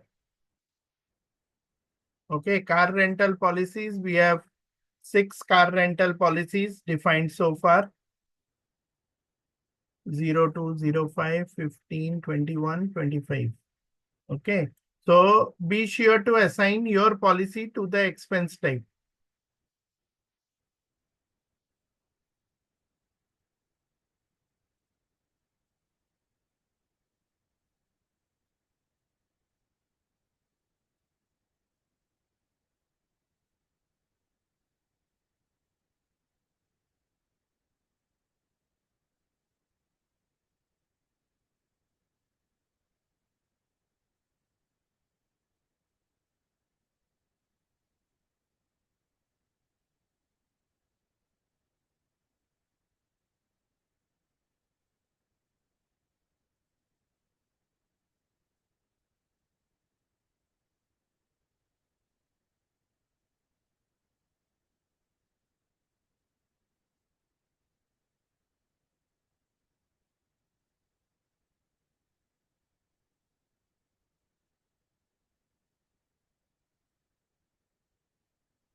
Hi, sir.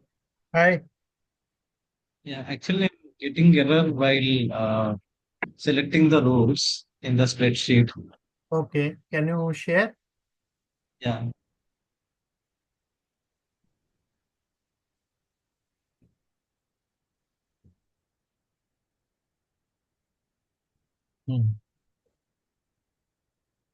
You click the first one.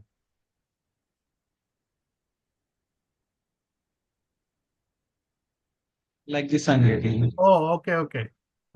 Okay. Say okay. There. Say cancel. Okay. Come to the next row. This one. Yeah. Below all others. Click on below all others. Left one. Roll. In that roll column, Okay. click below all others. Yeah. Double click that.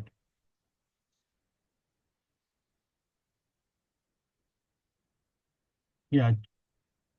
Accounting manager. Say okay. Okay. And put the daily limits as they have given in that table. Okay.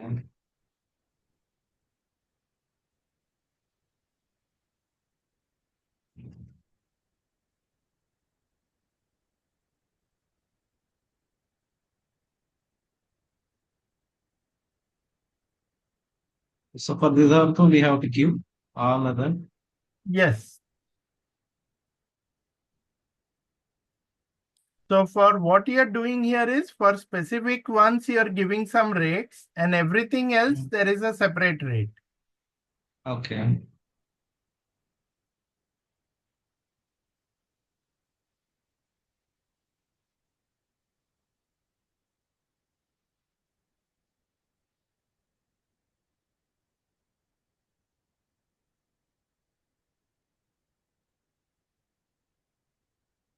Just type the date, na?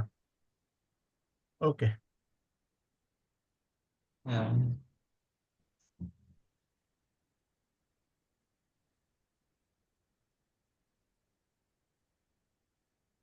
Okay. So now we can submit, right? Yes. Then you upload.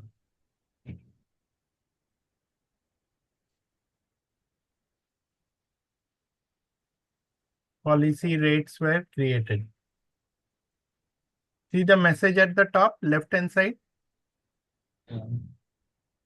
This one, right? Yeah. That means it's Okay. successful. Now what do we have to do? Now you have to link it with your template. Yesterday you created the template. Okay. So you create that template. Okay. Did you create the template yesterday? Yeah, I have created one template. Okay. So you can link this policy to that same template.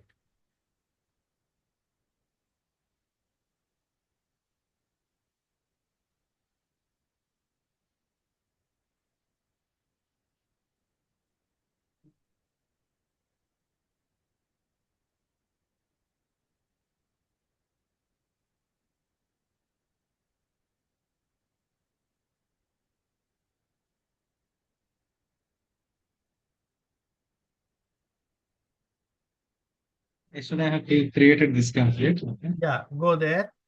And inside it, where you don't have the other policy, create a new one. Okay, which will be for this one you did for your car rental, right? Yeah, yes. Which policy did you do just now? Car rental? Car rental, car rental. So you, yeah, mention that name, car rental, category as car rental.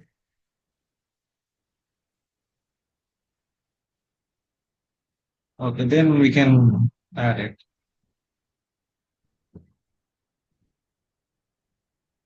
Cancel this, cancel this, cancel this. Click on that again, account. Click on that account again. Right at the top, it is showing.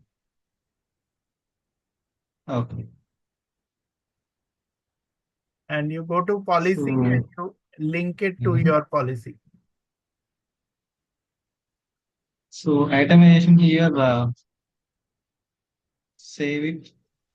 Hmm.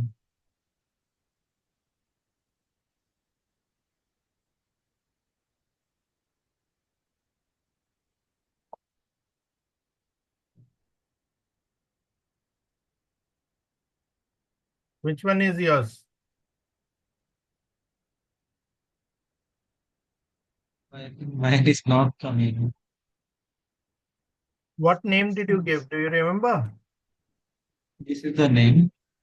66, is it? Yeah, Did you save and close it? just saved it.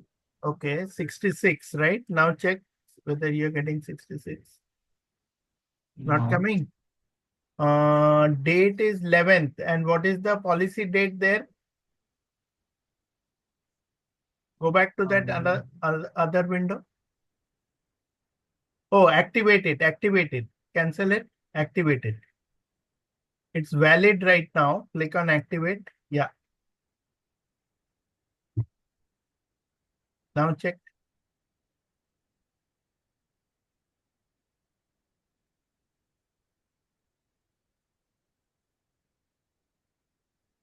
Do one thing, save and close it and come back.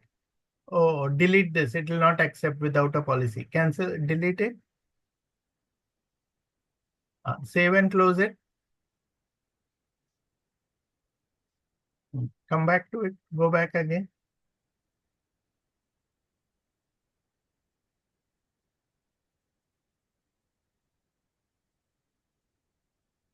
Yeah. Date. So date can be anything, right? So whatever it will Yeah. be. Give any date prior to today's date. Okay. But keep it uniform, okay? Whatever date you're choosing between the template and your policy dates and all this, be consistent. Okay. Okay. Okay. Thank you. Welcome. Anybody else having any issues? Okay, please continue.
Oh.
ওইটা না আমি একটু থাকলে ভালো হতো বুঝলি, কোথায় কি লাগবে না লাগবে, ওরা তো কালকেই গেছে, তো ধরো ওই চাদর টাদর গুলো একটু বদলানো বদলানো। তুমি কখন যাবে? আমি যেরকম করে আমার আজকে হতে হতে প্রায় 8টা হবে। তোমার কটা থেকে ডিউটি?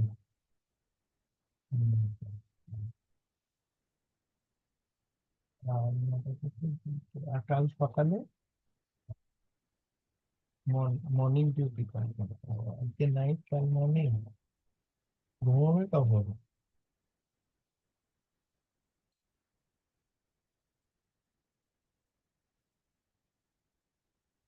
না, সমস্যার থেকেও কি বলতো, ওই মানে কি আছে না আছে তা আমি জানি না, সে গিয়ে একবার করতেই পারো।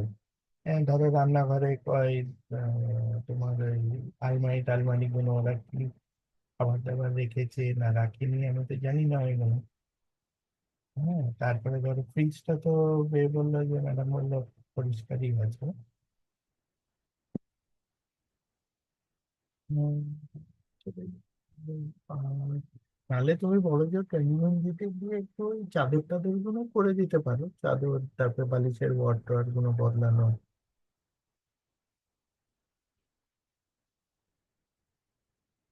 হুম, হুম। না, আমার মনে হয় আজকে চলেই যাও।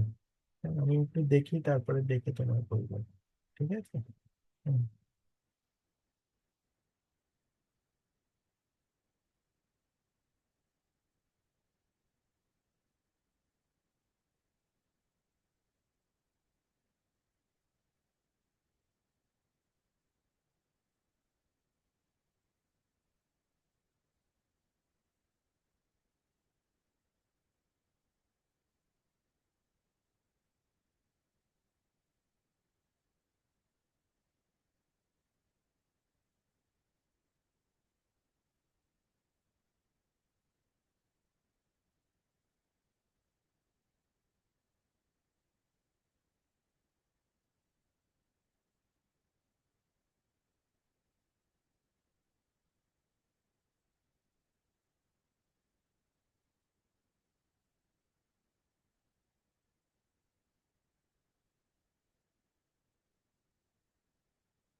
After you are done defining your policies on your template, make sure that you enter the data and check whether it is working properly or not.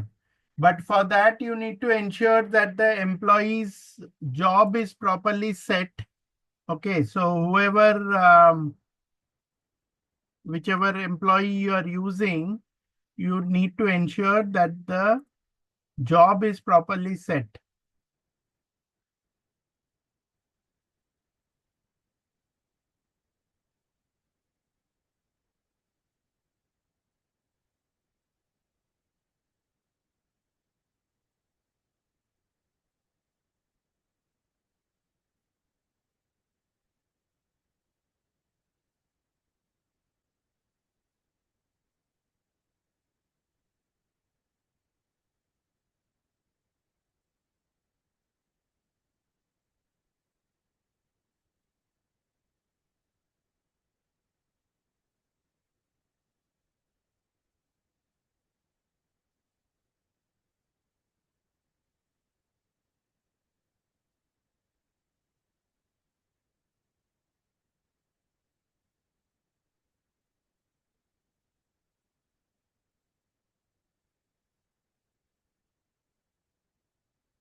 See, if you look at my screen, you will see that I have entered the flight class as first class. Okay. Now, in the policy, we had set it up as warning. So therefore, it is giving you a warning message. If it was an error, it would have thrown up an error. It would not have allowed you to proceed. So it is saying you aren't prevented from submitting your expense report. Okay. And if you choose, let's say, business, then there is no message at all. If you choose coach, then also, but that is only for accountants.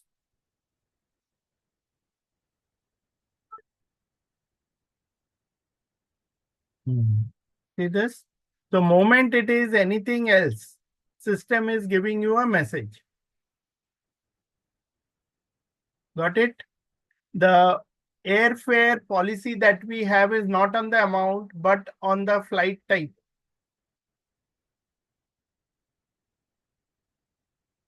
But if you still say yes, system will allow you to proceed.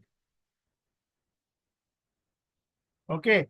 And it will flag it saying violates flight class policy.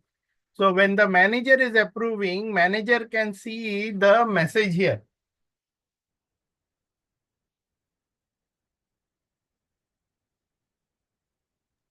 You can go back and enter the justification.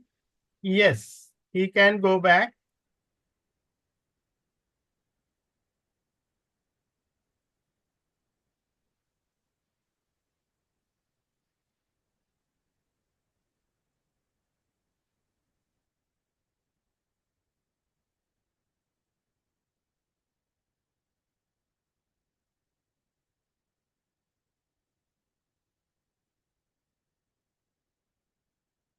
Okay. While Yeah. it still gives him this violation, but at least the justification is there.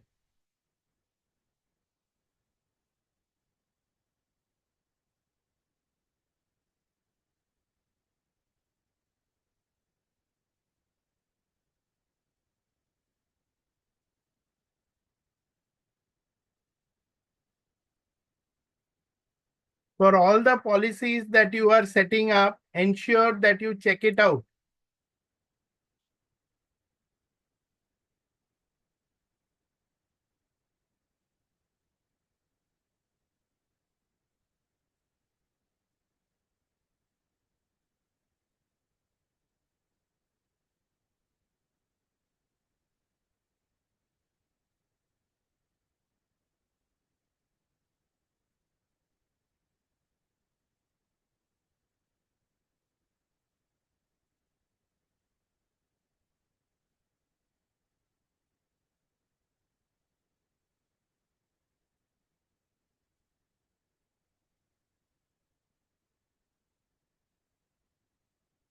%10 is 15, 180, 200.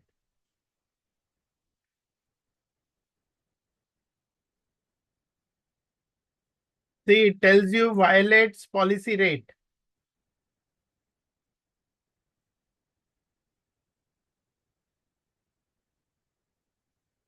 Within the policy rate.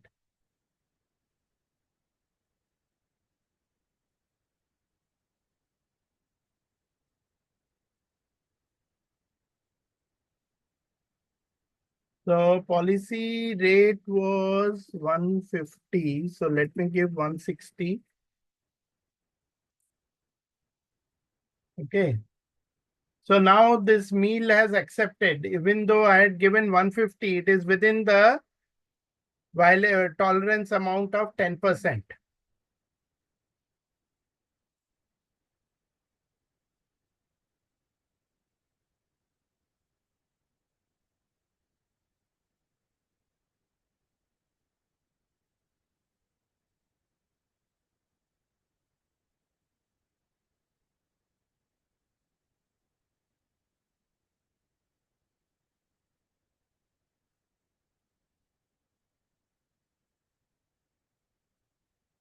Car rental, it says violates daily rate.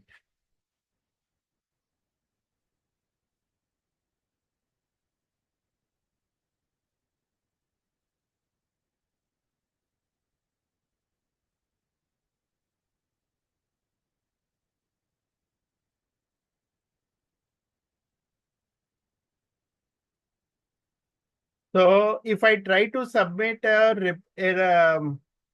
report with violations, system will tell me that you can't submit an expense report that contains errors.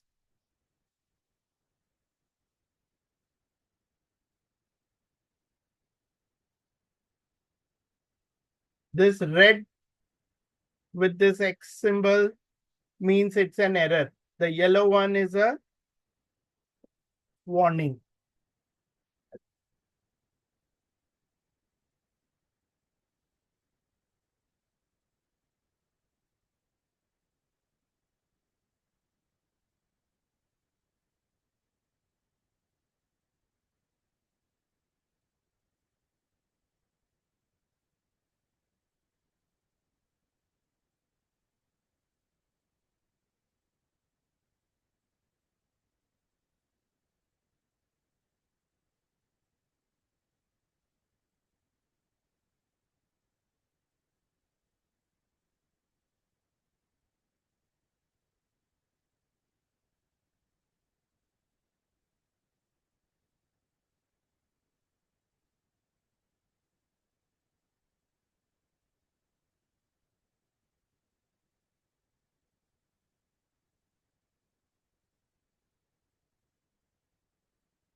Okay, we'll take a 15 minutes break, everybody. Yeah, okay. Okay, let me just start again. So you have two sides. One is the employees on one side and the corporate card issuer on the other side. Issuers are companies like Amex, G, or Mastercard, Visa, or your Fairfax, depending on the country in which you are operating, the customer is operating.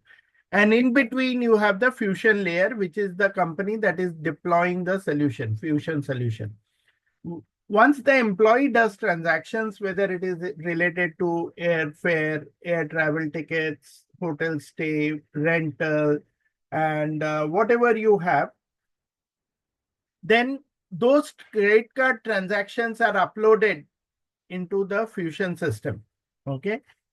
Any exceptions that come, maybe there are mismatches or the employee credit card number is not matching, or there are some issues with the data, some information is missing. In that case, those will be handled separately as an exception handling. Now, there could be two types of transactions here. One where the employee is paying directly to the company, to Amex. Okay. So in that case, company will process the credit card transactions for payment, create the payables document, and pay the corporate card issuer. Clear? The other type of transactions that you will have is which employee has paid for. Could be things like maybe some phone calls, internet charges, or local expenses, local travel, Uber receipts, and so on.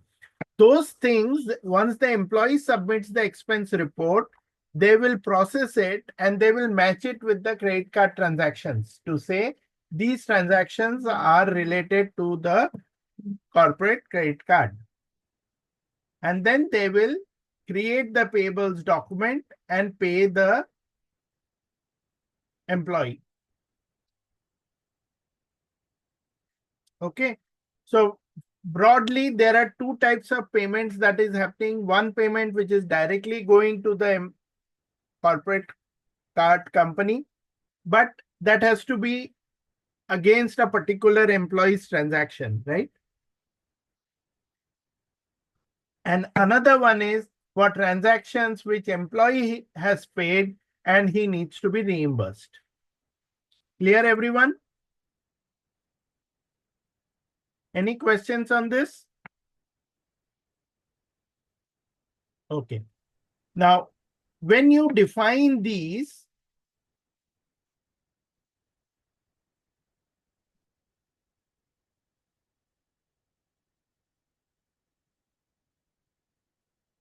okay, you go to setup and maintenance, okay, and there is a corporate cards, manage corporate cards, okay.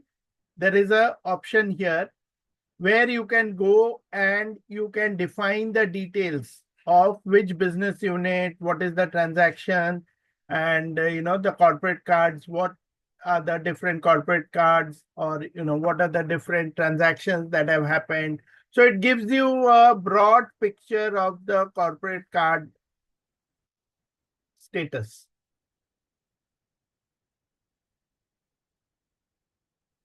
As you can see here, it gives you the breakup based on the individual business units that you are having. Okay. And you can manage the credit card activity where you can do the setup required to process card transactions, compliance. So you will also be able to comply with your company corporate card usage policies, upload and process the card transactions for reimbursements. Okay.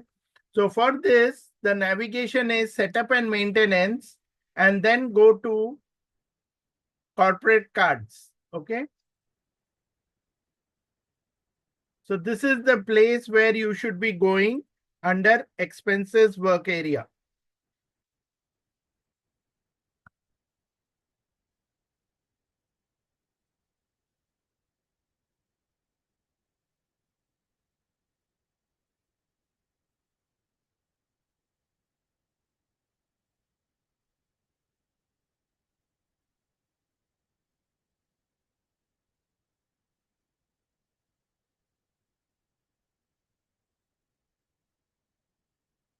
Okay.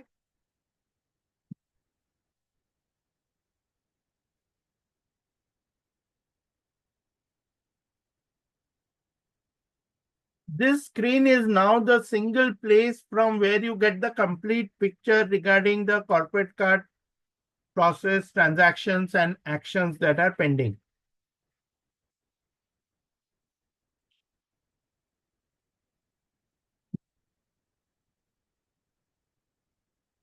Okay. There is also a screen where you can manage all the corporate card issuers. Okay, all the companies. It does happen that the company may have more than one corporate card transactions. Okay, different companies nowadays build up different relations with multiple banks to ensure if they spread out their risk, outstandings, and so on. So you can define all the corporate cards that you have defined over here. A corporate card program is an agreement between the corporate card issuer and your company that governs the issuance of corporate cards to your employees and payment to the card issuer. A company can have a single card provider that provides corporate cards for employees globally, which is a global card program, or there could be multiple card providers that provide corporate cards for employees based on the region and the services needed. Okay. So if the services are needed in different business groups, business units, then they will be defined separately in each business unit. A corporate card program consists of one or more company accounts that represent a specific organizational hierarchy in your company. Corporate cards are issued under each company account and associated with a card, which is the issuing bank, payment terms, and any other agreements. Okay, agreements could be like, even though the card is issued to the employee, the ultimate responsibility would be with the company to take care of all the payments, right? So if the employee fails to pay, then it will be the company that will be responsible for the payments. Your company can choose to receive electronic files containing the corporate card transactions of its employees on a regular basis. File format and the method of delivery are agreed to and set up before your company starts processing. It could be through a file, or it could be through a folder on the server, or a secured folder where the credit card issuer company connects and deposits the file. Corporate card administrators can enable a company account to accept corporate card charges in currencies other than the payment currency configured for the account by enabling the allow multiple billed currencies option. Okay, so the card may have been issued in India, but when the employee is traveling to US, UK, Japan, China, then the respective transactions are done in the local currencies, right? In their respective currencies. In that case, system will allow the transaction to go through, but bill it back in rupees after due conversion. Making sense? Now, when you define the corporate programs, okay, there is a create corporate card program screen where you go and define what is the name of the corporate card issuer, what type of card it is, what is the card brand, okay, and file details. What is the file format in which it will be given, card number format, what will it be, transaction detail, wait days, after how many days of the transaction will you receive the statement or the transaction details. Employee matching rule for new cards.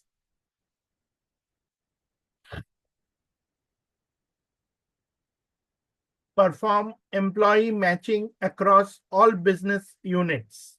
Okay, so this helps you to define the rules based on which the file transactions will be uploaded.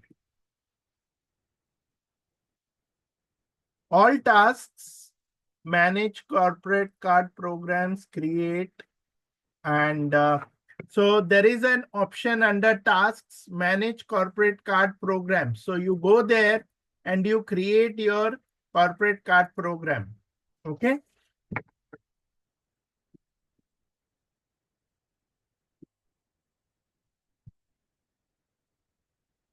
Employee matching rule means that how will you know the rule that automatically assigns a new corporate card to an employee? Okay.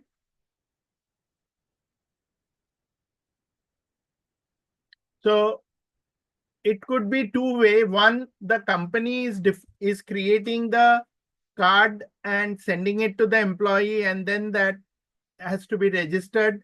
Or it could be the other way around. The employee card number is automatically generated on the company side, and you upload the validations and the unique transactions to match the card to the employee.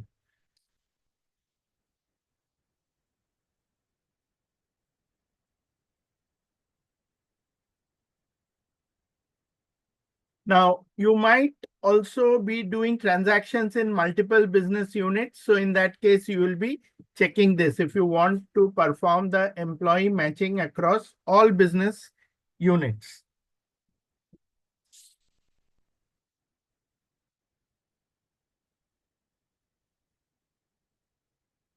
Transaction summary. So these are the different mapping rules that you're going to use to derive the expense types on transactions. How are you going to derive the expense type? Okay, there has to be a mapping somewhere, right? What is airfare? What is hotel?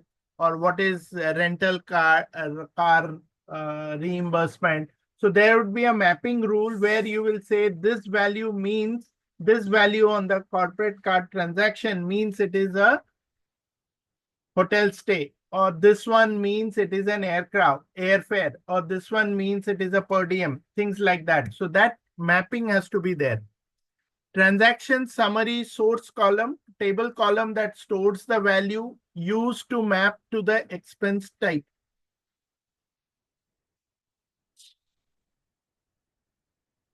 Okay. Transaction details mapping rule used to derive the expense types of detailed transactions. So when you have the transactions on your card, how do you get that expense types, right?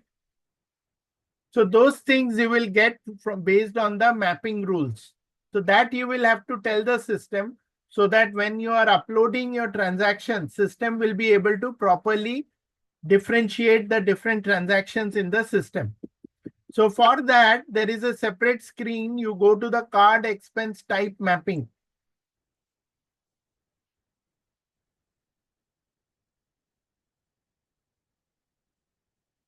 So you can set up a mapping rule to automatically derive the expense types for the corporate card transactions from the transaction codes in the charge file. You must specify the type of transaction codes that appears in the charge file in the transaction summary mapping rule column and the transaction details mapping rule column. When the corporate card transactions are derived, the transactions are displayed in the expenses work area to be added to the expense report. So those transactions from the corporate card side, when the transactions are flowing in, you are uploading those transactions, they will be appearing as expense items. So you will select those expense items and add them to your expense report. You must have seen that you can add transactions to expense report, right? So this is how you will be using this feature.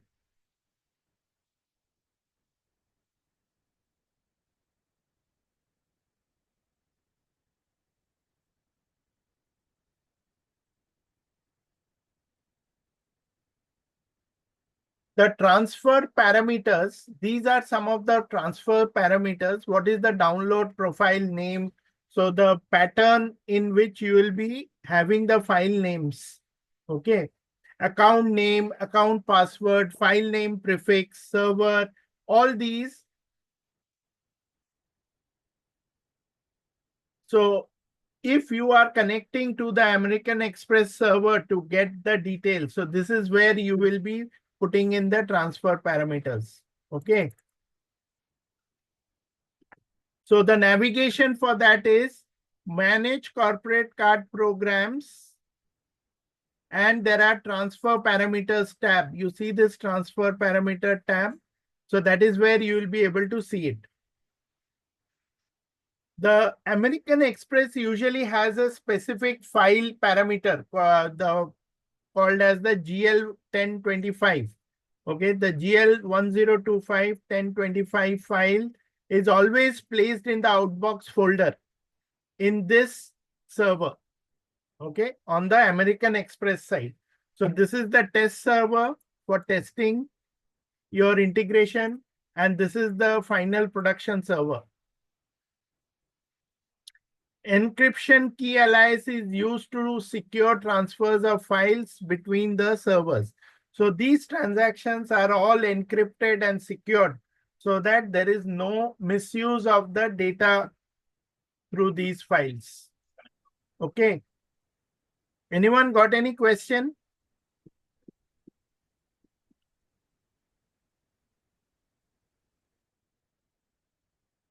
Okay. Before your company can receive transaction files from a corporate card issuer, your administrator must do the following steps. One, select the correct transaction file format. What will be the file format? Every company usually has a different file format which is required to be tested and checked before it can be done. Okay, it can be put into production. Establish the file transfer connectivity. So how are you going to connect username, password, server name, encryption details, all that, and test the sample transaction files. So that's also important. Saurav, Yeah. sorry to disturb you. You have already mentioned in earlier slide, the file format is something like starts with G, right? Yes. This Yeah, is for GL1025, right? This is for American Express. That's a standard format, Yes. right? Yes. So again, you are saying here in this screenshot, select your file format. Yeah. Is So that that means, any? yes. What will happen? See, for in case you are doing it for MX, okay, Uh-huh. you will get it in the drop down here. Okay. Okay. If it is non-MX, if it is not MX, Oh. then it might happen that it need not always be MX, right?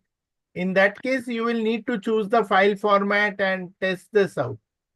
And is that file format? See, MX you have already mentioned in the sheet, so we know what is going to happen in future. But other banks, they will communicate to business. What is the file format? Right? Usually, most banks or card issuers, they have a fixed format. Okay. Oh, okay. So Got that it. format will be communicated to us, and we will need to do the mapping accordingly. All right. Got it.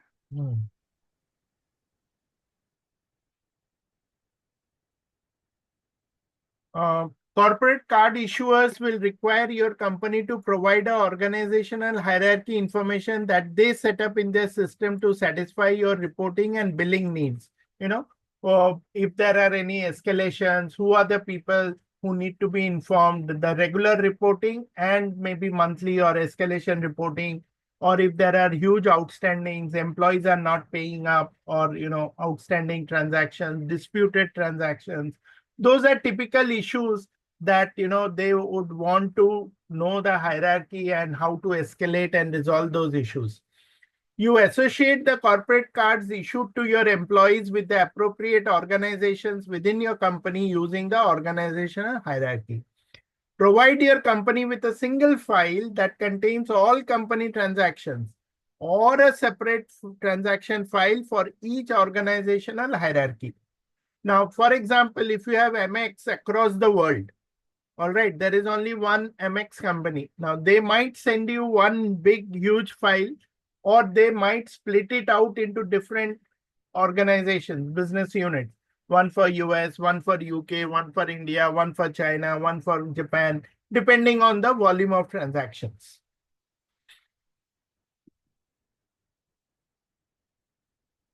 Selecting the correct transaction file format, your company must verify that the corporate card issuer's encrypted file is supported by Oracle expenses. Okay, it's not that everything is supported, but these are the common ones that are supported. American Express 1025 card number disguising format, where the card number is, what do they call it? They hash out they don't show the entire number, right? It's camouflaged. Then MasterCard common data format, okay, CDF as it is called. So that is also masked. So you don't see the entire credit card number, but the last 4 digits, which helps you to identify the card number transaction. Diners Club standard data file format, and Visa VCF4 format with tokens. Okay, so in these cases, you, depending on which corporate card issuer you have chosen, you may have these options there. Okay, anything else, then you would need to check whether, whether Oracle Expenses is able to read it or not. Usually, these formats are pretty inclusive. Okay, so most of them would be, pretty much covered within this.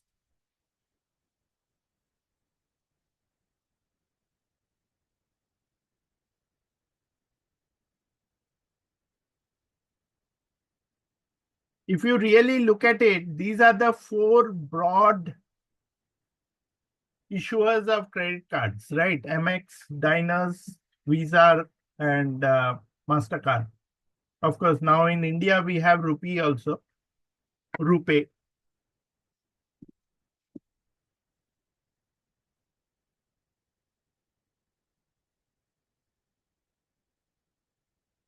All of you understand what are tokens?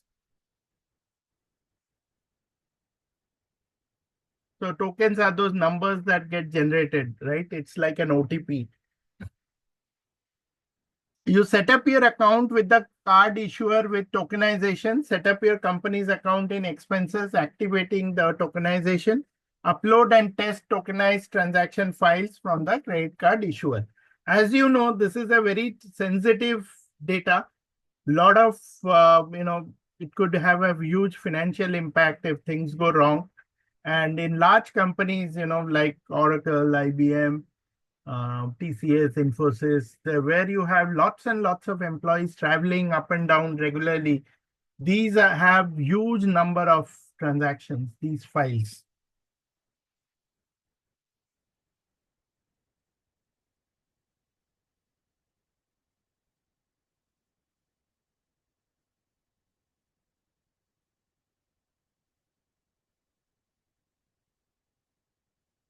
Okay.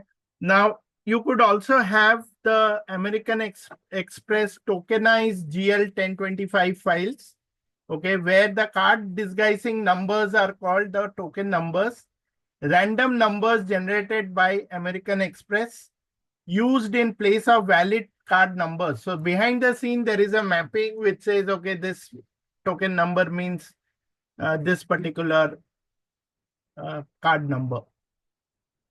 It will remain the same throughout the life of the cards, eliminate storage of full card numbers, and you can use the global remittance utility, that is the American Express remittance process, where the payments are collected by American Express. So to use the GL 1025 files from MX, you must set up your company in MX.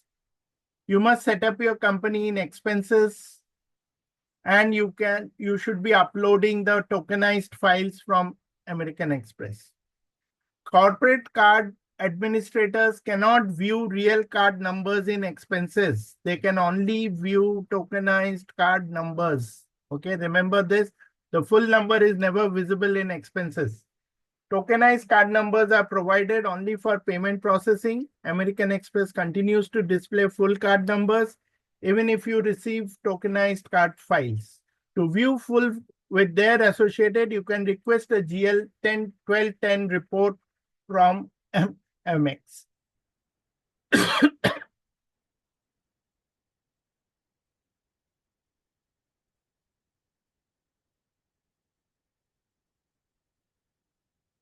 So this is the remittance advice. Submit corporate card remittance file, okay, to generate the global remittance utility to support the remittance advice for tokenized GL files. When the payments are being collected, when the payments are being made by the company, so there is a remittance file that gets to say, okay, payment received against these cards.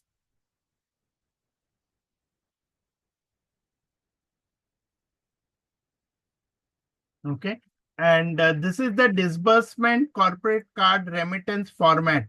Okay. This is like a report template, RTF template, which you can again, make changes as per your need if you want to add some additional fields.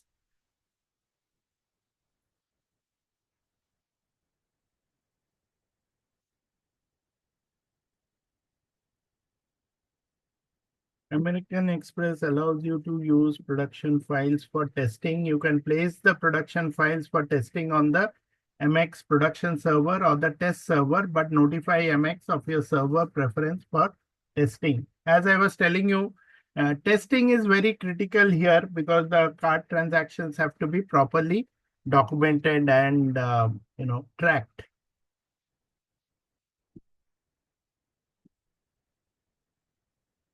Then for the visa type of files also, you would need to do that. Okay. Oh, where did it go?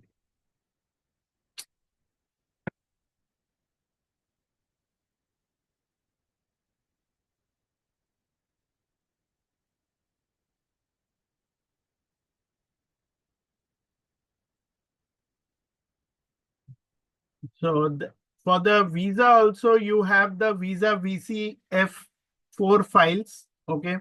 So this is a visas format. So in case your vendor is Visa, the corporate card is issued by Visa. In that case, you will be using the Visa VCF4 files.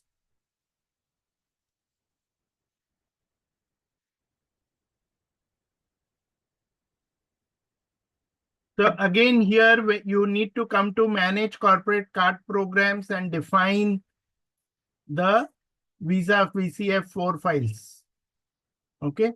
And what is the card type? What is the brand? What is the file format that is being used?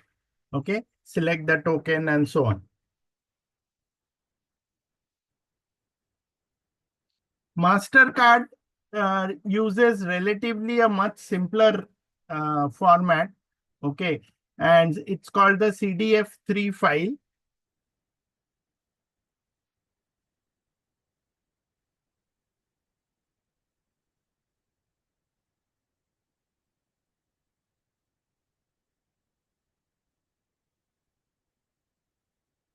So similar setup as Visa, you would set it up for MasterCard as well.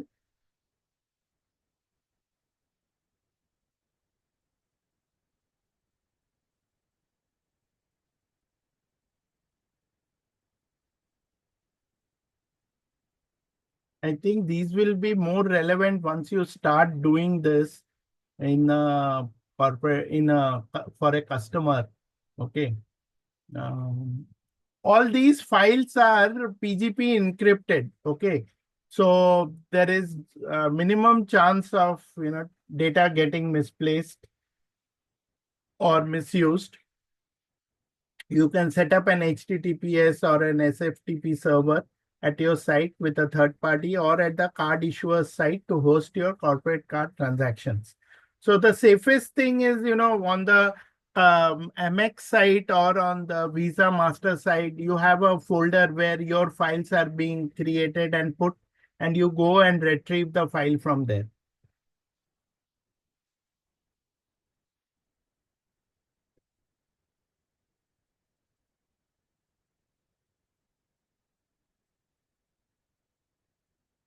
Okay.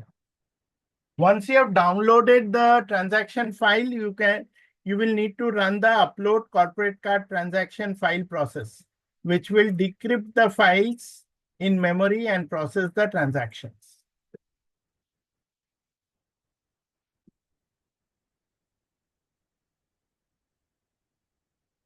Those who have used PGP, you know there are two types of keys, right? Public key and a private key.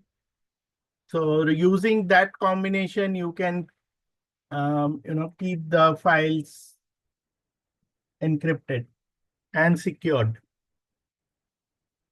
So this is how you can create a PGP encryption certificate from inside the application. You might have been on the Security Console certificates tab, and you can click on the generate button, and there you will be able to generate your keys.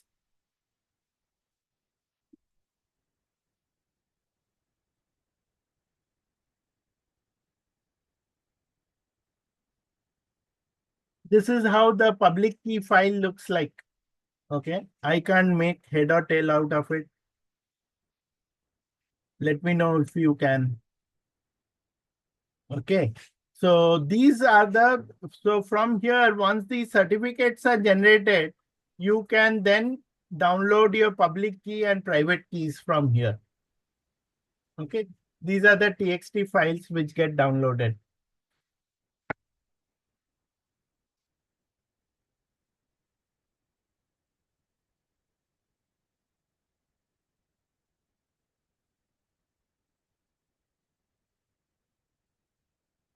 File transfer connectivity. A secure file transfer method is required to receive the transaction file from the card issuer server.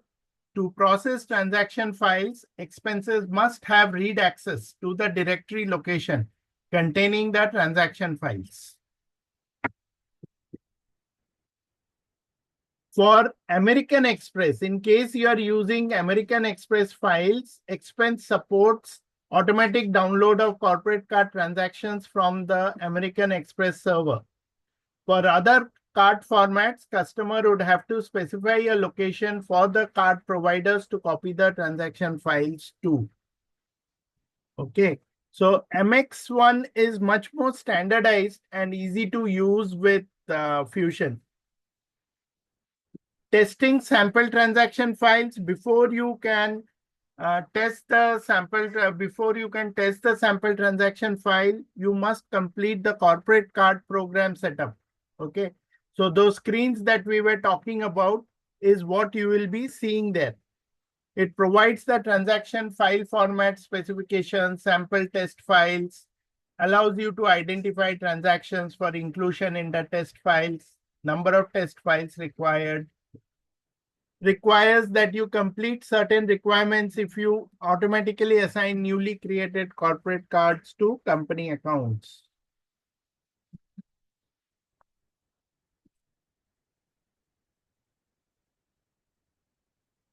Most of this is done through the corporate card program page. Always, always, always test out the integration, right? This is a very important step.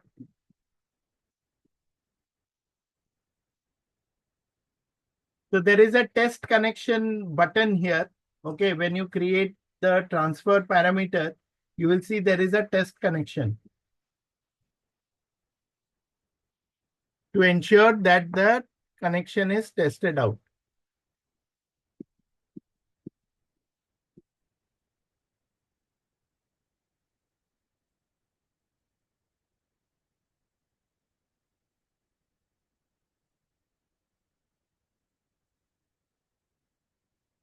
Use the same process to upload and process both standard and tokenized GL 1025 files. The process creates tokenized cards and matches them to employees if employee numbers are provided in the GL 1025 files. Employee numbers in the GL 1025 files must match person numbers in Oracle Human Capital Management.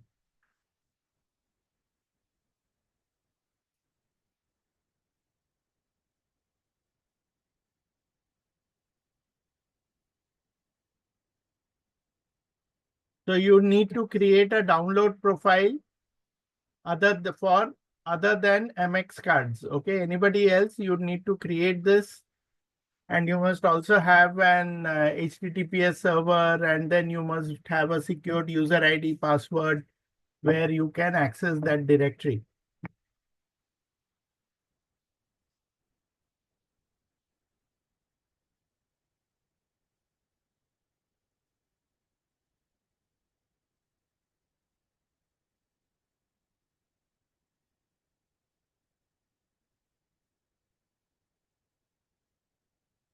So this directory will be the place where you will receive the corporate card transaction files. Okay, and you can secure the outbox directory with a username and password and enable the directory so it's visible to external users who have read access.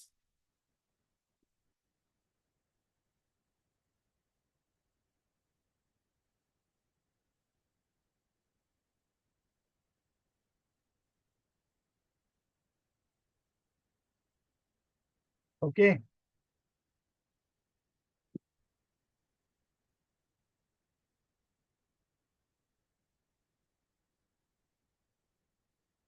So this they are telling you how the upload parameter section you can configure. Okay, and what are the steps? It's mentioned here. Unless we do it, it becomes a bit boring to read through all this, right?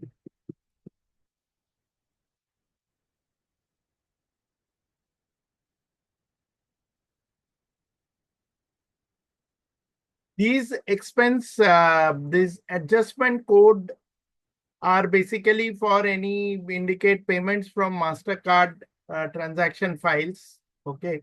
And you can control which adjustment codes to exclude from loading to expenses, exercise greater control over which credit card adjustment transactions employees can create expenses and claim reimbursement, prevent double payment of expenses when an employee has already made a direct payment to MasterCard.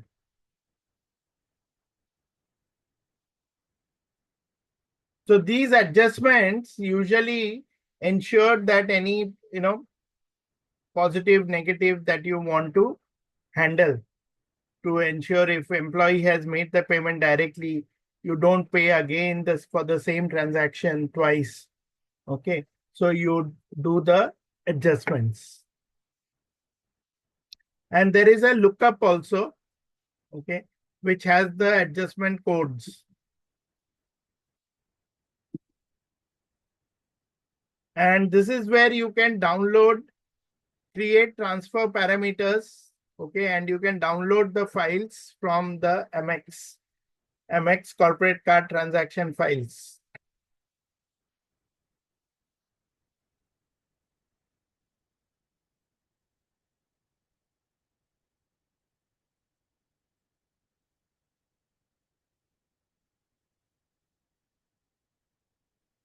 Okay, so MX places one or multiple transaction files at a time in a folder called as the outbox in your customer account.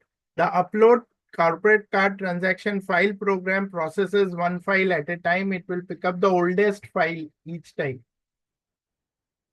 To pick up multiple files, you must schedule the upload corporate card transaction file process to run multiple times.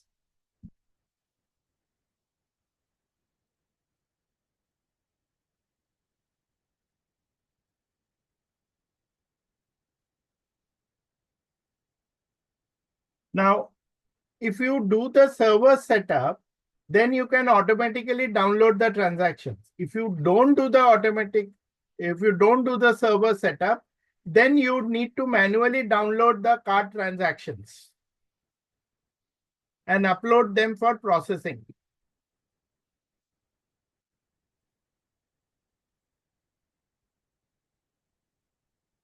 So if you want to disable a merchant name, you need to update. There is a profile option. Okay. And you can disable the profile option.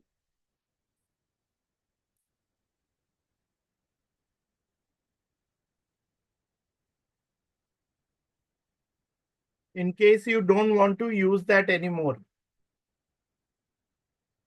EXM disable CC merchant name. You have to set it to Y. Yes, that means the merchant name will be disabled.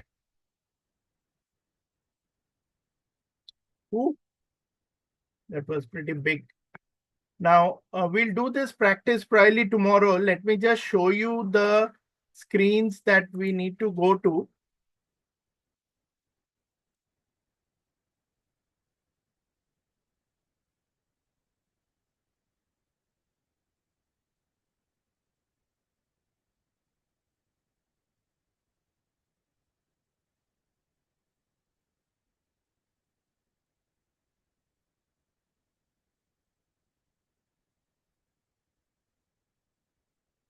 Okay, so here you will find the corporate card issuers, corporate card programs. So here you see there are 3 of them listed here, MX, G Capital, JP Morgan. If you click on MX,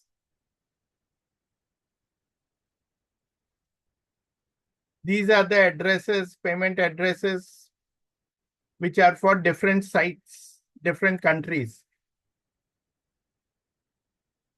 For each site, again, you will get the details. When I click on Japan, you will get the details for Japan, payment method details, and the bank accounts and all those things. Okay.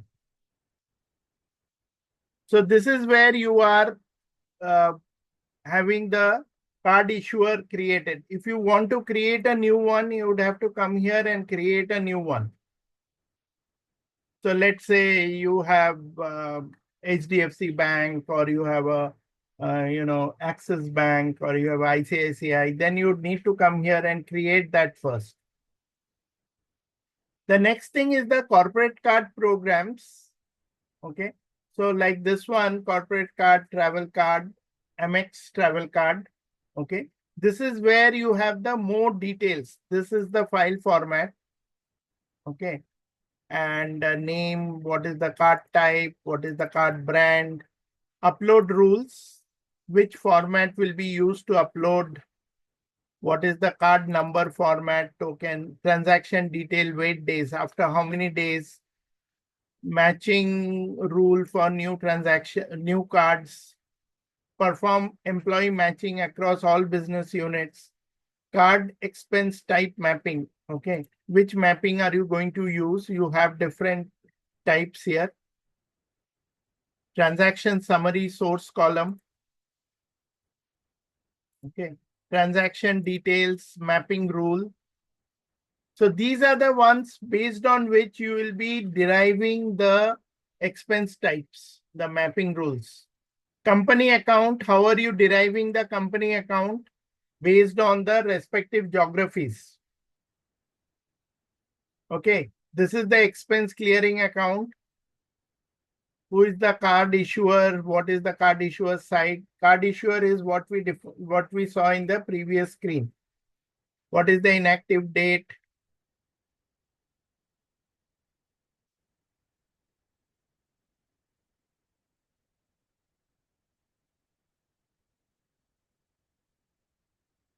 Oh, sorry. This is the transfer parameters. Okay, what will be the download profile name? What is the account name if you are downloading? And company accounts and all that. The encryption key, signature key, server, file name, all these details you would need to provide here. Okay. And these are all free fields. So there are no drop downs. You would need to define them, and then you can test the connection. Once you get the server details, you can test the connection using this.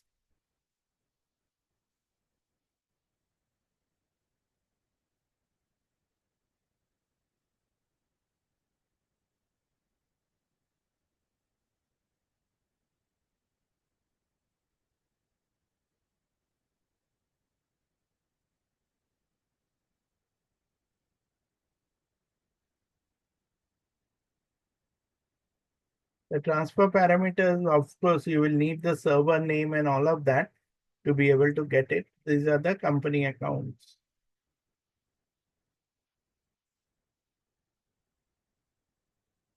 Okay, everyone. Anyone got any question?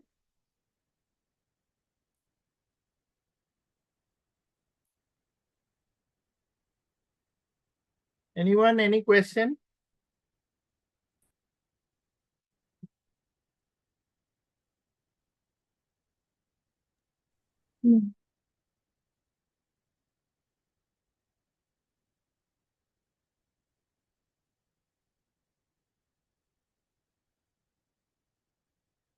These are all your card related tasks that you have. Okay, we just saw this corporate card program and the corporate card issuers. So individually you have different types, manage corporate card expense types. Okay, this is the expense types which are related to your corporate cards. Okay.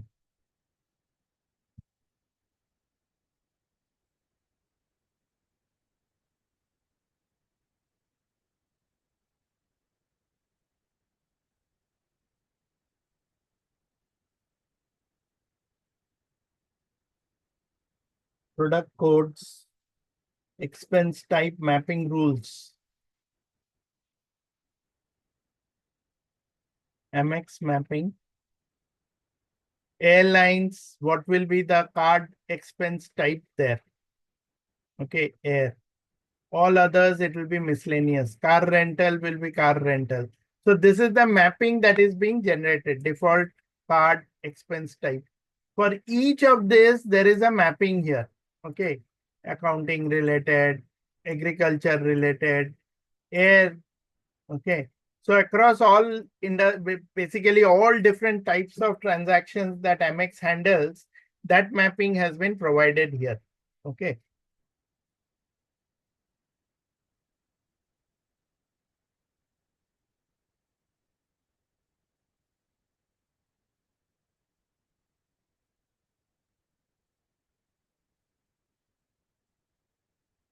Okay, everyone.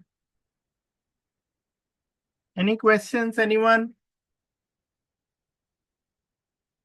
We'll see this in greater details tomorrow morning.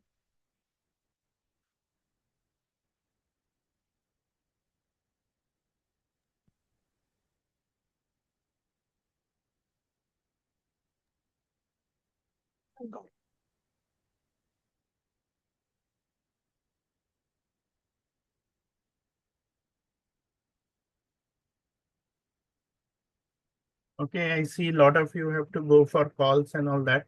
Okay, we'll stop here for the day. Then we'll see you all tomorrow again.